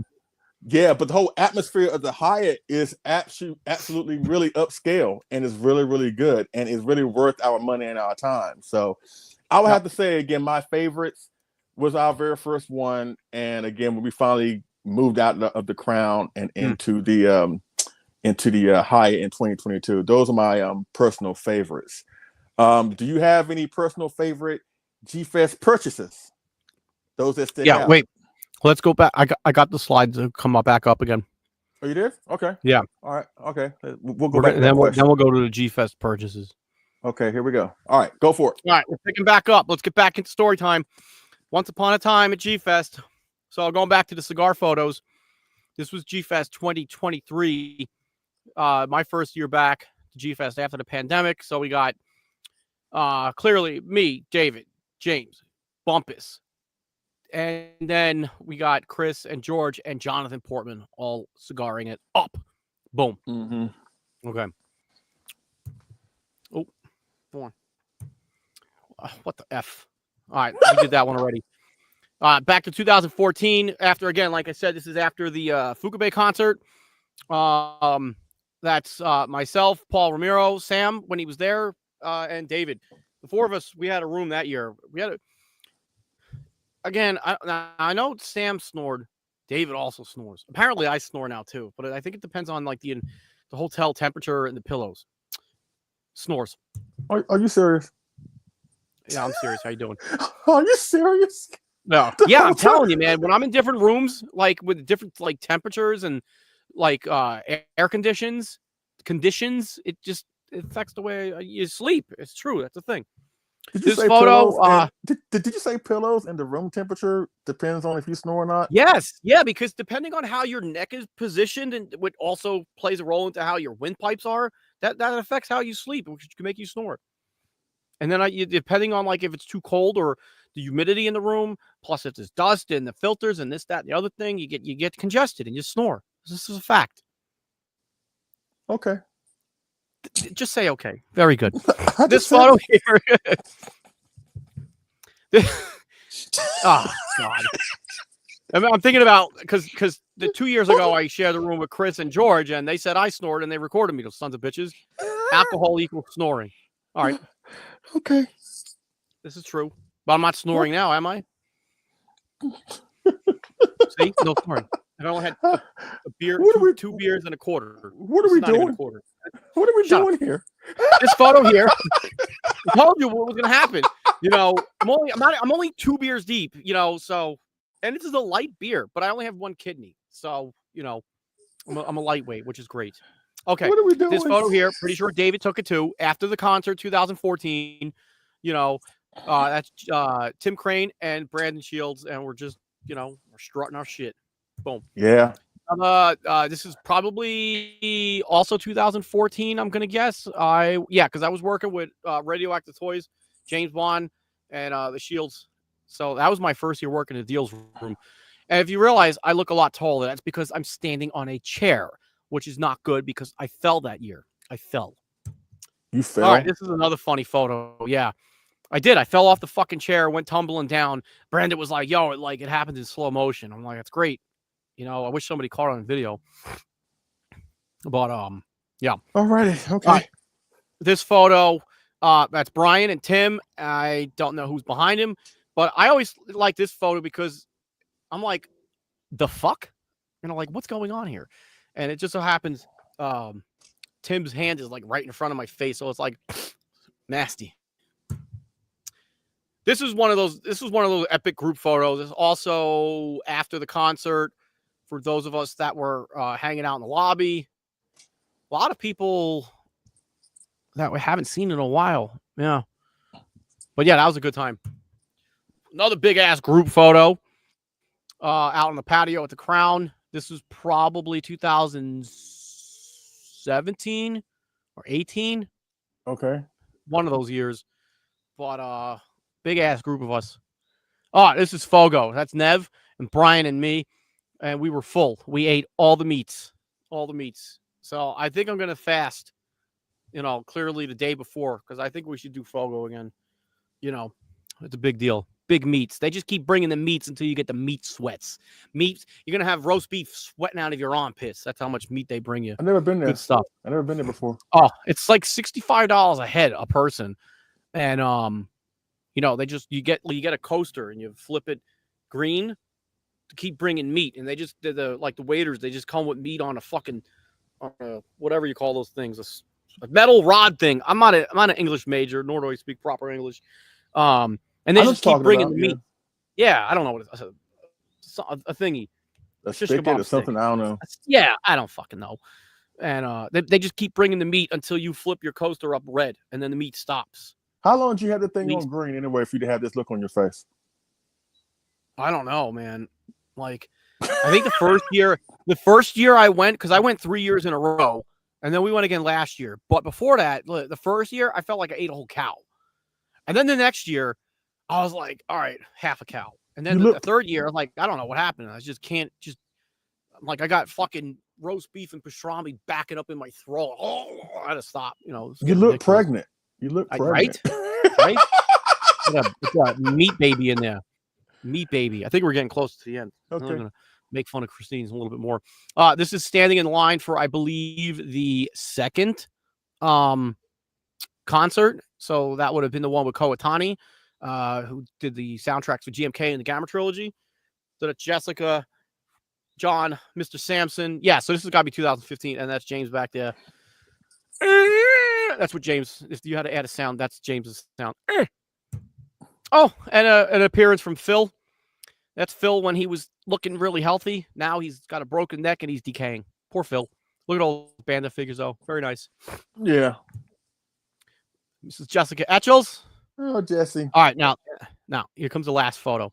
Last photo. It's going to be my favorite face and Dingbat's favorite face. Oh wait, no, that's not the Dingbat. Nope, we did that one away. All right, there's Justine and Greg. I'm all out of whack because this fucking thing is. More pizza pulls. All right, so the top one was probably one of the first years I wore the pizza shirt. Then these are 2 other years there. Me doing a cheese pull. There you go.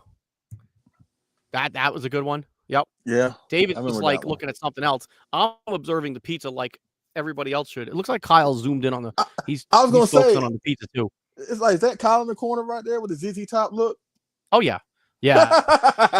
I'm pretty sure he started chanting cheese pull, cheese pull, cheese pull. James said he took that. Very nice. Yeah. Yeah. I was the only one paying attention. All right, here we go. This is the last photo. Save the best for last. Thank God. That is a vintage / still modern day Christine face. Of course, our photos are backwards because I looked decent.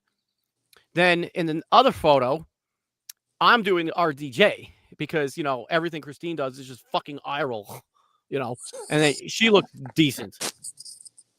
Okay. Yeah. And then her stupid peace signs. You know why I started flipping every photo, a lot of photos I do, I flip the bird because she does a peace sign. Peace signs are overrated. Not in this, overrated. yeah. In Yeah. this world, So in the world we live in, I am the kryptonite to peace signs. That's what's up. That's it. Any more pictures, or that's it? That's it. Are there any more? I thought I sent you more. I thought I had more in there. Well, the problem there are. There's one with you and Helmy. But for whatever reason, the slides decided not to slide. It's okay. So maybe next time, if we have that many photos, I should probably just break it up into 2 slides. Yeah, I think we got the point across. But you know what? Seeing all these images, it just brings back all these memories of going to G-Fest. You know, it's I mean, I know we've been cracking jokes and all that good stuff, but really, it really is a wonderful time. Like even now, like even Sandra, like every now and then, you know, if we're just sitting around watching TV, or if we're sitting around just not really doing anything, she'll sit there and just say out randomly. She was like, "Babe, you know, we got what, 2 months before we go to Chicago, go to G-Fest?" Or, "Babe, we got 3 weeks before we go to G-Fest." "Babe, we got 2 weeks before we go to G-Fest." So the fact that it means a lot to her really means a lot, you know, and she has a good time, you know, and we've also incorporated, you know, our other family into it, like our grandkids, our kids, you know. They all been to Chicago at least once. But again, like I said, we actually we make it more about Chicago than G-Fest in a way, because again, we love the city. But G-Fest is such a wonderful experience. And it's like, if you're a Godzilla fan, you have to go at least once. Like, again, it's like the fun you're gonna have is like, these pictures don't really sell the story all the way. Like, you really have to go there. And when you see little kids wearing these shirts and they know what a Gargantua is, or they know what M78 is, or they know who Kenpachira Satsuma is. Like little kids, like toddlers, you're like 4 or 5 years old. They know all the stuff that we know. It's just a wonderful, beautiful experience. And it's like, you don't want that weekend to end, but it's real fun come like maybe Thursday if you get there early, Friday especially.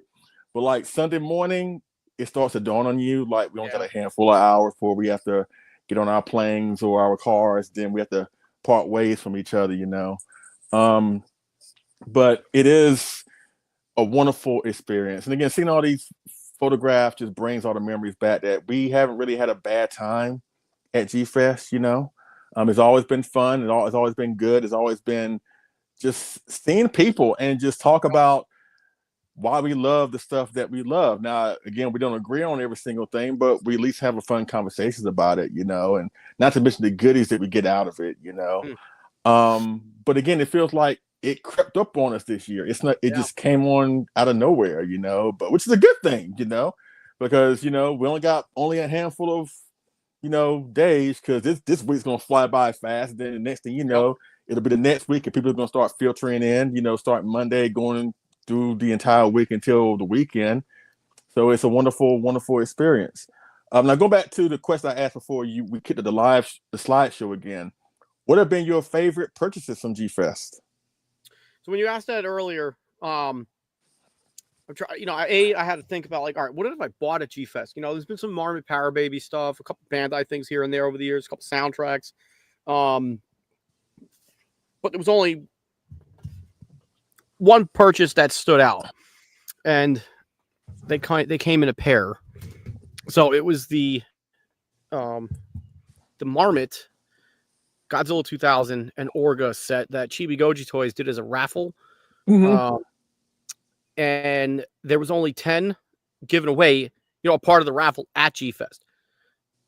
Only 10 at G-Fest, not 10 entirely made, because there was others made that I know went elsewhere, but 10 were part of a raffle at G-Fest. So done at Chibi Goji Toys. So like freaking awesome. So the Orga, both of these figures, clear vinyl, painted up with blue and pink highlights, looking freaking badass. This one is autographed by Kitagawa-san. Okay? I should probably be careful with that so it doesn't fade. And if you want to protect this autograph, just get some Krylon clear coat and spray the bottom side of the figure where the autograph is. You'll basically seal coat it. Okay. But yeah, so these two were, like I said, as a raffle, you had to get a ticket, and then if your ticket was called, you had a chance to buy them as a set. And I think it was $400 for both of them together. Mm-hmm. I won. Brian won. I don't remember who else got a set, honestly, off the top of my head. I know me and Brian won because him and I were standing next to each other when our numbers were pulled. And I remember it was a 4-digit number, but I remember the last two. So it was number 54. So I was like, that's fucking good luck. Mm-hmm. Because 54, you know. Yeah, that's right. That's right. Somebody was filming. I don't remember who filmed it. But I remember screaming like "fuck yeah," you know. So like that's been around a long time. Me saying "fuck yeah." And then a couple of people said it was rigged. You know, rig this. Yeah. So pretty dope. Like I said, that was 2015. Then later that summer, I saw Kitagawa at, I want to say, Monster Mania in Cherry Hill, I think it was, where I had him autograph it. And then some years later, I had somebody message me on Instagram. I want to say like from China, offered like $3,000 for both of them. Are you serious? Yeah. Oh, wow. I'm like, no. I'm like, first of all, it's autographed. So it'd have to be more than $3,000. But first and foremost, they're not for sale. Like, I'm not selling them. Yeah. So those they're such badass figures. Yeah, so that's mine. What about you? What was yours? Let's see. Aside from this book I got, from Robert Trock. Again, it's hard to believe, what happened to him, but this is a treasured gift, especially, the history behind that awesome diorama. But figure wise, like again, the Monster Maker 2874 Godzilla that you saw, my first ever model kit, that kind of somewhat got me on this train to do model kits as a collector, as a collectible focus, I should say. But back in, was it 2022, when we were at the Hyatt for the first time. I got the Monster Maker, again, go back to Monster Maker 28. I got the Monster Maker 28 kit of the Cybot Godzilla 1984. This is the original kit. Again, S Plus used this kit to put in the Favorite Sculptors line, in 2024, right? But yes. I got the original kit. Yeah, I got the original kit in 2022. And I said back then, S Plus should get this and put it in the Favorite Sculptors line, and they did a couple years later. But more often than not, the kits are normally better than the vinyl reinterpretation because they're bigger and they're made of resin and they capture a little bit more detail than vinyl does. And it's funny, the story behind that was, again, remember I told you that that was the year that Sandra and I drove up, and we stopped by the hotel that Thursday night just to see what the hotel looked like. Mm-hmm. And naturally, that's the first time I actually met Marcellus Winters in person for the first time. But I also came across the guys from Kaiju Modeler, which is the vendor that does all the model kits when you go to G-Fest, right? And I ran into them at the in the lobby. But at the same time that I was talking with Marcellus. And I couldn't make G-Fest that Friday because I worked pretty much all day. And by the time I got to the hotel that Friday, it was Friday evening. So the first day festivities were already over. But we still went there Friday night, went to Giordano, saw a couple of people, whatever. So my really first big day was Saturday. But I was talking to the Kaiju Modeler guys that Thursday night, and I was like, hey, can you give me an idea of what you may have? Because, they have like rare kits sometimes, and sometimes they sell out just like that. And by me not being there the first day, I knew what I probably wanted would not be there by the time I got there. Mm-hmm. So, but they told me a few kits, but they said we do have a Cybot 84 from Monster Maker 28, and at first I got excited, but I was half excited because I was afraid what the price is going to be. Yeah. Because again, this kit is really rare, like really, really rare. Like a lot of Monster Maker 28 kits are rare, but this one, as well as the Suit Acra 84 from MM28. They are really, really rare. So I was afraid to find out he was going to tell me like $800, $900, $1,000, which was going to be way outside my price range.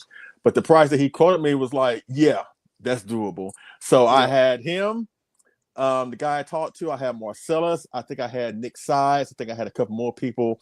I told them all the same thing. I was like, look, whatever you do, make sure that they do not sell that kit. Make sure that kit is waiting for me when I get to G-Fest, and it was. So yeah, that one is my one of my favorite purchases at G-Fest, you know. Speaking of purchases at G-Fest, are you looking to get anything this year? Is there anything that you're looking for this year? Yes. I'm not saying it because I don't want to fight other people over it. You don't want. Can you get an idea, like, or name the monster? No. Can you say the era? Where it's from? Yes, it came out somewhere between 1900 and 2025. Oh, Jesus! It's not Jesus. I get it. I understand. Once I get it, then I will tell you. Yeah. If I can get it. You know, I understand. But also, you know what? I forgot to mention this, but if I could also throw Sandra's in there, because Sandra gets figures from there as well. I think I can say, unless she's still in the chat, I think I can say what? Nathaniel's. What do you say? Like King Kong Lives merch. He wants a King Kong Lives merch. Yes. Yes, yeah. He wants a pregnant Lady Kong. Yeah. He can't wait for that. Oh God. What would pregnant Lady Kong look like? That's kind of rough. Well, they got the suit anatomically correct, if you know. All right. Anyways, going back to what. Yeah, that's fair. Going back to Sandra, I think it's safe to say I think her favorite collectible that she ever got from G-Fest was actually last year. Last year she finally got her hands on a Kaiju cream from Octil. Ever since she saw one, I forgot where she saw it for the first time, but again, she's a huge Hedra fan. And when she saw that, she was like, I got to have it. But again, I had to let her know. It's like, babe, like, they're really rare. If you thought the Side-By 84, if you thought that was rare, Octil's Kaiju cream is super duper rare. And like, they sell out in not minutes, but seconds, it seems like, right? Yep. I'm like, look, babe, look, I know you want one, but trying to get one, especially with us coming in a little bit later than most people, the chances of you get one is going to be highly unlikely. But I was like, you know what? Let me see what I can do, and I'll pull some strings to see if you can get one. And I can give you a shout out and thank you to Nick Sides, because he was the one that helped make that happen. And she finally got her a Kaiju cream. And you know what? She is not taken out of the package, the plastic. It is still sealed, perfectly intact. You know, like that means you even have Octil staples. Yeah. And you know what? He signed it. Rare staples. I know. Yeah, those staples were rare. And actually, Octil signed it. So that's another reason why she doesn't want to take it out the package. And she's looking, hopefully, try to get the other one that Octil is bringing this year. He's doing another one where it's more chocolate based on the Kaiju cream. Hopefully, we can get another one. If not, I totally understand, because again, they sell out pretty much in seconds. It seems like, but again, it seems like that G-Fest is getting bigger and bigger with the influx of the MonsterVerse films, bringing in new fans. Of course, -1, you know, just got an Oscar. It seems like our fandom has never been on fire as it is now. That could be a good thing and a bad thing, depends on your perspective. but everything burns. Absolutely. But I think overall, we're in a good time right now. Like we got some great momentum, you know, and you know, we already know that they're going to do another -1 film. At least Yamazaki's coming back to do that one. We already know about Supernova that's coming in a couple of years. So, like, we're really in a good place. So, I just think that the sequel to -1 goes into production, I believe, July or August. So that's getting ready to go. So and I think it's coming out 2026 too. So for what I saw, that could change. I hope it is 2026 to kind of like we get -1 in 2026. We get the next MonsterVerse film in 2027. I prefer to have the films spaced out from each other just a little bit, so we can have time to really enjoy one, and then 3 months later we have no one, you know, because it seems like we got season 2. Yeah, but it seems like Godzilla X Kong got a lot of flack from a lot of people because that film takes an entirely different direction than what -1 did. Come on. And for all the people that hate the MonsterVerse, they were like, that film should not have come out like a month or 2 months after -1. And I'm sitting there like, we're living in a time where we're getting basically 2 different Godzilla films from 2 different studios all at the same time. Like, who can complain about that, right? But I would like it for us this time, have -1 sequel, whatever, coming 2026. Have us some time to really enjoy that. Then we go into Supernova, and then we go from there, you know. Because I don't want to see Godzilla burn out, because sometimes when you do too much at one time, that increases the chances of burnout. And Godzilla has never been on a hot streak that he's been on since 2014. Not like this. Not like this. This is a renaissance. We went from Final Wars for 9 years with nothing until Shin God. Well, no, I'm sorry. The legendary Godzilla film came out, so 9 years with nothing, literally. You know, as far as film, TV type content, but we're spoiled. It's a good time. Yeah, and I don't want to see Godzilla burn out, and where people is going to get sick of him, because again, as many Godzilla fans as there are out there, he does in a way kind of need outside eyeballs to have him keep on going in a way, you know. I don't mean that as a slight. I mean, I'm just speaking facts. You know what I'm saying? Like, again, I don't want him to fade into obscurity. I don't want him to turn out like the first Transformers film from Michael Bay. Like, you have a good slew of films, but then they started getting more ridiculous, and they didn't know when to stop, to the point they became a running joke. I don't want to see Godzilla do that, you know. So, but again, in the meantime, let's just enjoy the time that we have with Godzilla and each other, and everything else should fall into place. And again, I speak for Rich when I say that, again, we can't wait for G-Fest. I can't wait to hang out with the dude. We're going to do our thing. We're going to have some fun, you know, spend some money, you know, see our friends, you know, have a good time, enjoy each other, you know, whatever. So it's going to be a wonderful, wonderful time. So I want to thank Rich for being here, sharing his stories and personal experiences with me, going to G-Fest. No problem, as well as everybody else for being in the chat. Really do appreciate it. Again, this is a Kaiju Filled Sunday when it comes to content. Of course, a couple of hours ago, you know, Coffee and Chat, you know, Rich, Brian, and Mike, you know, did a great show talking about Godzilla vs. King Ghidorah and the collectibles from that movie. Please check it out. It's Coffee and Chat on the Safubi Sit Down YouTube channel. It's Coffee and Kaiju, jackass. Coffee and Kaiju. I'm sorry. Coffee and Kaiju. Coffee and Kaiju. Amateur hour over here. I know, right? I saw the show. I was there, damn it. I know.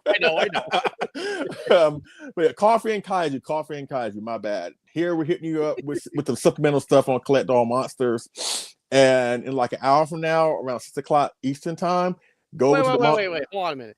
What? You and I are not supplemental. We are the fucking main attraction. That's what's up. Okay. I appreciate that. Thank you very much. And like an hour from now, please check out the Monster Attitude on their show. They're going to be doing their weekly Raw Talk, where they talk about news in the collectible world. And, you know, they will cover interesting news developments in the collectible world this week. You know, the SH Monster Arts 1972 King Ghidorah is coming. Monster Maker 28 on their blog teased their upcoming Godzilla 2000 30cm kit. So they're gonna be talking about some really interesting collectible news on their show.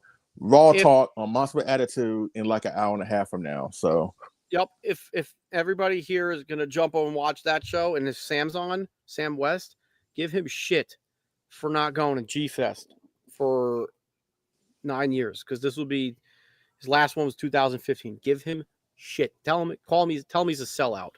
He's a sellout. In a positive way, we're gonna try and motivate Sam to make sure he shows up next year. That was positive. Don't brush me off. That was positive. It was positive. They needed to be blunt, pure, unfiltered motivation. You mean blunt like a battering ram? Yeah, there's just too much coddling and babying bullshit nowadays. Everybody gets offended. Oh, he said fuck. It's okay. It's all about having. My God, oops. It's okay. You know what? Because we're having fun. We're having a good time, and that's pretty much anybody that can ask for. So, but again, everybody, thank you for being here. Thank you for sharing your experiences with us. We'll see you at G-Fest for those who are going to G-Fest. We'll be walking around again. Just listen for the BAMs and the yeses, and you'll find us. Or if you can't make it to G-Fest, please check out Collect All Monsters.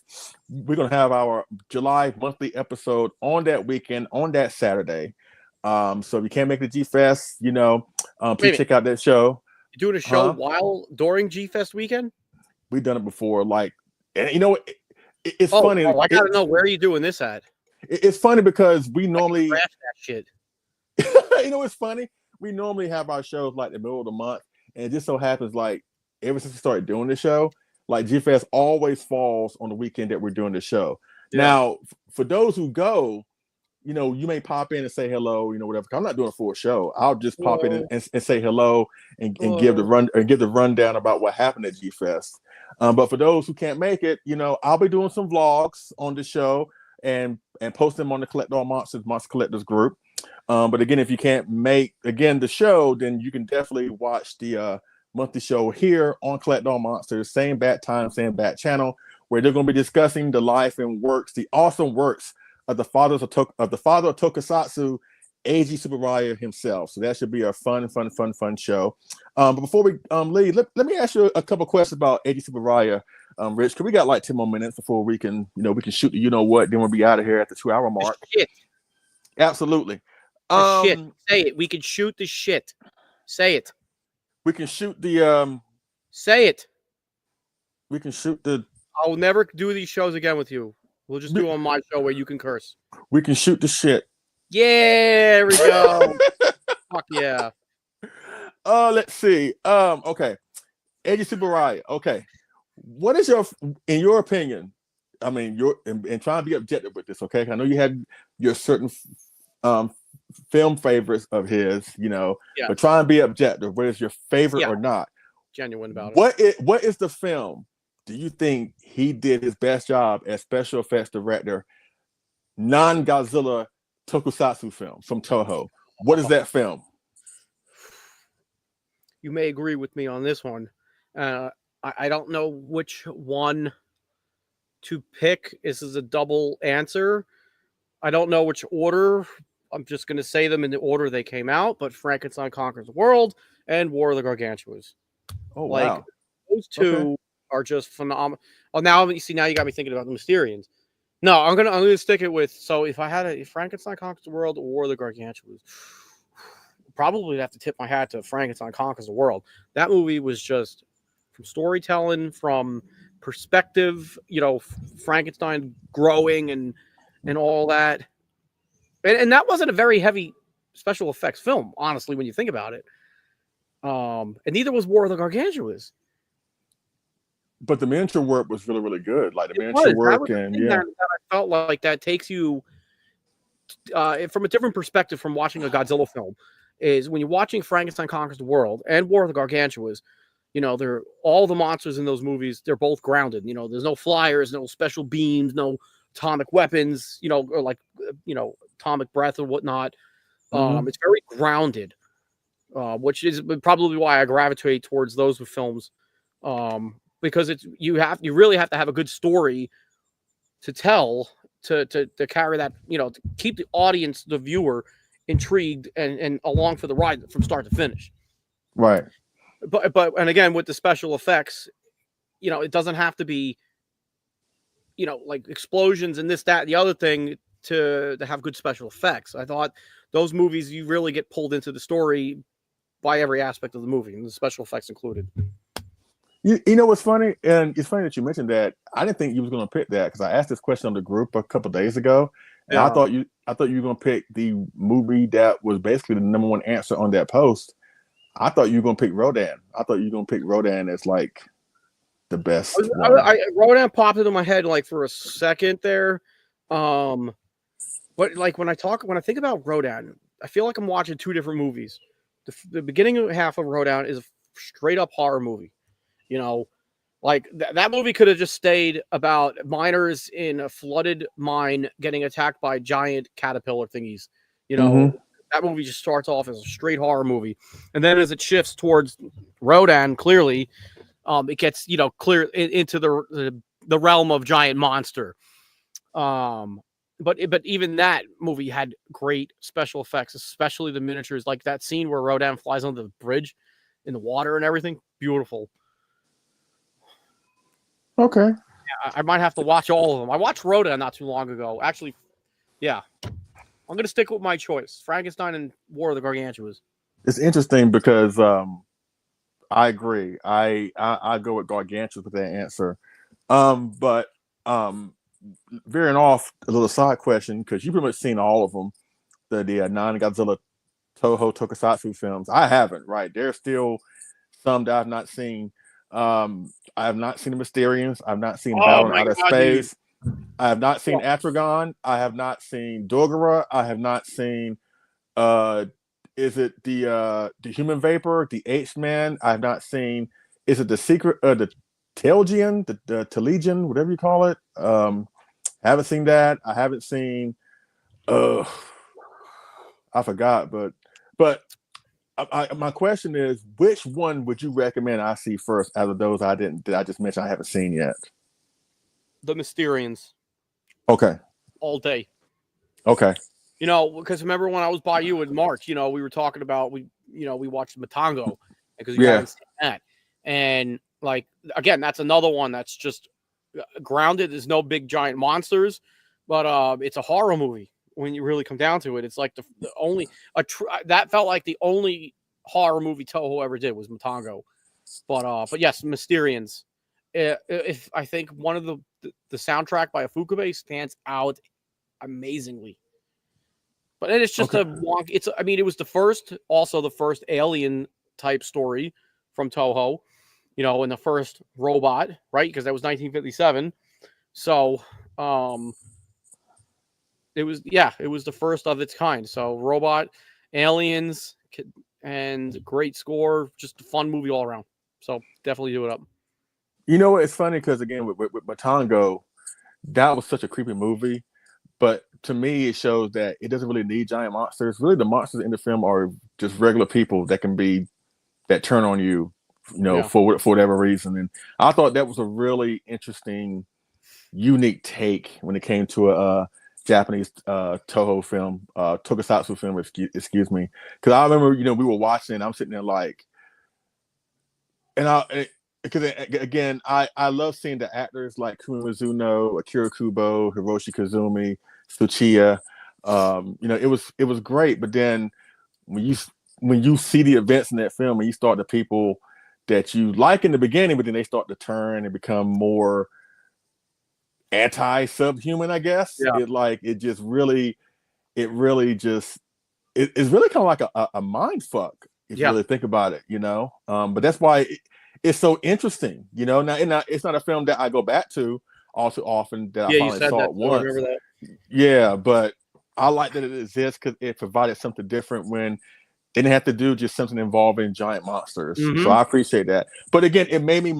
I'm saying that because it motivates me to see the other non-Godzilla, non-kaiju special effects heavy films that they did around this time. And going by what you and Robert said, the Mysterians is definitely on my list. So I may try and track that down if they have it. You know, somebody has a copy at G-Fest, something like that. Second question: what is in your opinion, what was the best Godzilla film that Eiji Tsuburaya did a special effects for? Godzilla film. Yeah. Let me see. So I'm trying to. Got one that's stuck in my head. What was his? Did he do special effects for all the Showa films? For which one? Did he do for all the Showa films? No, he did them all the way up until Destroy All Monsters. I think Destroy All Monsters, I think, was the last one.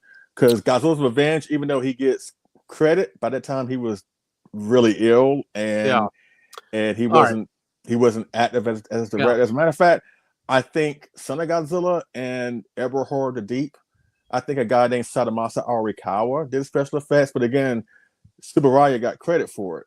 But he wasn't active on those films because I think he was either ill or he was more focused on the Ultra shows he was doing at the time. So I think really the last one that he did, maybe Robert D in the chat, I'm sure he'll know. I think the last one that he really had his hands on that he did was Monster Zero. I could be wrong, but I think that's the last one. Yeah, all right. So my choice is easy. Just getting that information out. Ghidorah, three-headed monster, hands down. You know, great perspective as far as the cinematography goes. The miniatures were awesome. The suits were awesome. It's just the battles and everything, and how that was all filmed with the special effects was just freaking awesome. So yeah, that one. I would go with Monster Zero. Mm. I would go with Monster Zero because again, the special effects in that movie and like the alien saucer stuff really overshadow the monster stuff. Really, the monster stuff is like a backseat to the. I mean, it's the reason why we're there, obviously, but they don't play big of a role in that film as Geezer Threaded Monster is more monster heavy in that one. But I think the special effects with the flying saucers, the abduction of the monsters from the lake and from the mountain, the fight scenes, the way they improved on Ghidorah's special effects alone, I think his best work was in Monster Zero. And the last question, this may be a loaded one, but and I know it's very easy to pick one, but still, I think it may be a hard question to ask, to answer, excuse me. But one of his sons, I think Tsuburaya had like 3 or 4 sons, I think. And one of his sons said that he feels that, because again, Tsuburaya was the co-founder of both the Godzilla series and the Ultra series. But one of his sons said, and I quote, he feels that his father's legacy is more so with the Ultra series, that his greatest legacy is the Ultra series. So my question is, do you agree with that? Is his greatest legacy the Ultra series or the Godzilla series? I mean, considering the impact the Godzilla series has taken, I mean, how could you just not say it's the Godzilla series? But then again, when you think about the Ultra series, I mean, Ultraman's still around too. We just need a Godzilla versus Ultraman movie, I guess, to settle that score. But, and it's, I try not to be biased to pick Godzilla because I haven't seen all the Ultra stuff. I think I've seen like half of Ultra Q. I've watched the whole first season of Ultraman. I've watched some of Ultra 7. I've watched some of Return of Ultraman. But that's it. Ultraman was the only one show that I watched entirely, which I loved. Right. Yeah. That's. I'm probably not the guy to give like a legitimate assessment on the merits of either franchise. When it comes really to like pointing out the merits of each and one's work, from Tsuburaya, so that's where I just fall into the category. I'm just a fan and I love it all. That's the thing. And I was thinking about that as I was driving the other day. And it's a question I'm going to ask in the group probably this week, really. But I think I'm going to go with the Ultra series.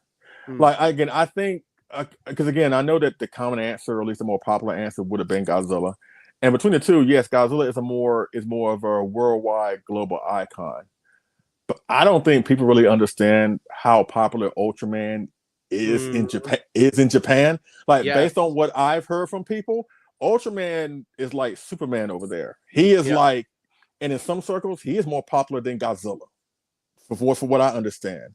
And I think a lot of people underestimate how the longevity of the Ultra series, because there are so many Ultraman out there, so many Ultraman shows, so many Ultra monsters. It's like so much over there. It's like I only know of just several: Ultraman 7, Taro, Leo, Jack, Ultraman 80, Tiga, Dyna, Nexus, just. There are Cosmos, like there are so many over there. All on Amazon Prime right now too. There's a lot of them. Yeah, so I understand what Robert said, saying there's no Ultra series without Godzilla, but that doesn't mean that the Ultra series can't surpass 40 series now. Not on. Yeah, to be fair, Godzilla came out in 54. Ultraman or Ultra series started in 66. So he's got 12 years. But I think like the Ultra series, like its longevity and what it's done shouldn't be downplayed just because of Godzilla. So again, I know that the common answer would be Godzilla, but I'm going with the Ultra series. I think that when you think of Tsuburaya, when you tell me Tsuburaya, when you tell me the name Tsuburaya, the first thing I think of is Ultraman. I don't think of Godzilla. Like even now with the legendary MonsterVerse and stuff like that, because even though AG Tsuburaya started the character, you don't really associate Tsuburaya, let's say, with the MonsterVerse or the Millennium series or the most recent versions of Godzilla. You more associate Tsuburaya with the Showa ones. Yeah. So that's why I'm going with the Ultra series. Yeah. I mean, either way, you're not wrong. I mean, it's an open-ended debate, but you said like Godzilla. I'm going with Ultra. Huh? I'm sorry. Go ahead. Go ahead. You said what'd you say? What Robert said at 5:02. Tsuburaya's Aegis legacy will be the Toho films, while Tsuburaya family legacy will be with the Ultra series. Right. Yeah. Okay. I got you. Yeah. So yeah, I could be a minority about this, but I'm going with the Ultra series. But either way, he has an enriched legacy with both. You know what I'm saying? And one shouldn't be downplayed over the other. You know, because I know there are a lot of fans out there that love Ultraman more than Godzilla, and vice versa. Yep. You know, so but it will make for some interesting conversations. You know, but yeah, but look for that show on G Fest weekend. Again, if you can't make it to G Fest, please check out Collect All Monsters on that weekend. If not, we'll definitely see you at G Fest, whatever. Again, thank you for everybody for being here. Rich, especially to you, my brother. Thank you. Always a pleasure. No problem. And the next time you'll be back is when we'll have that discussion dedicated to not all of them because there's so many, but we're going to talk about a good chunk, and we're going to get James Hartman involved. We're going to talk about so the cool collectibles of the Desa Goji. So that will be coming up real soon.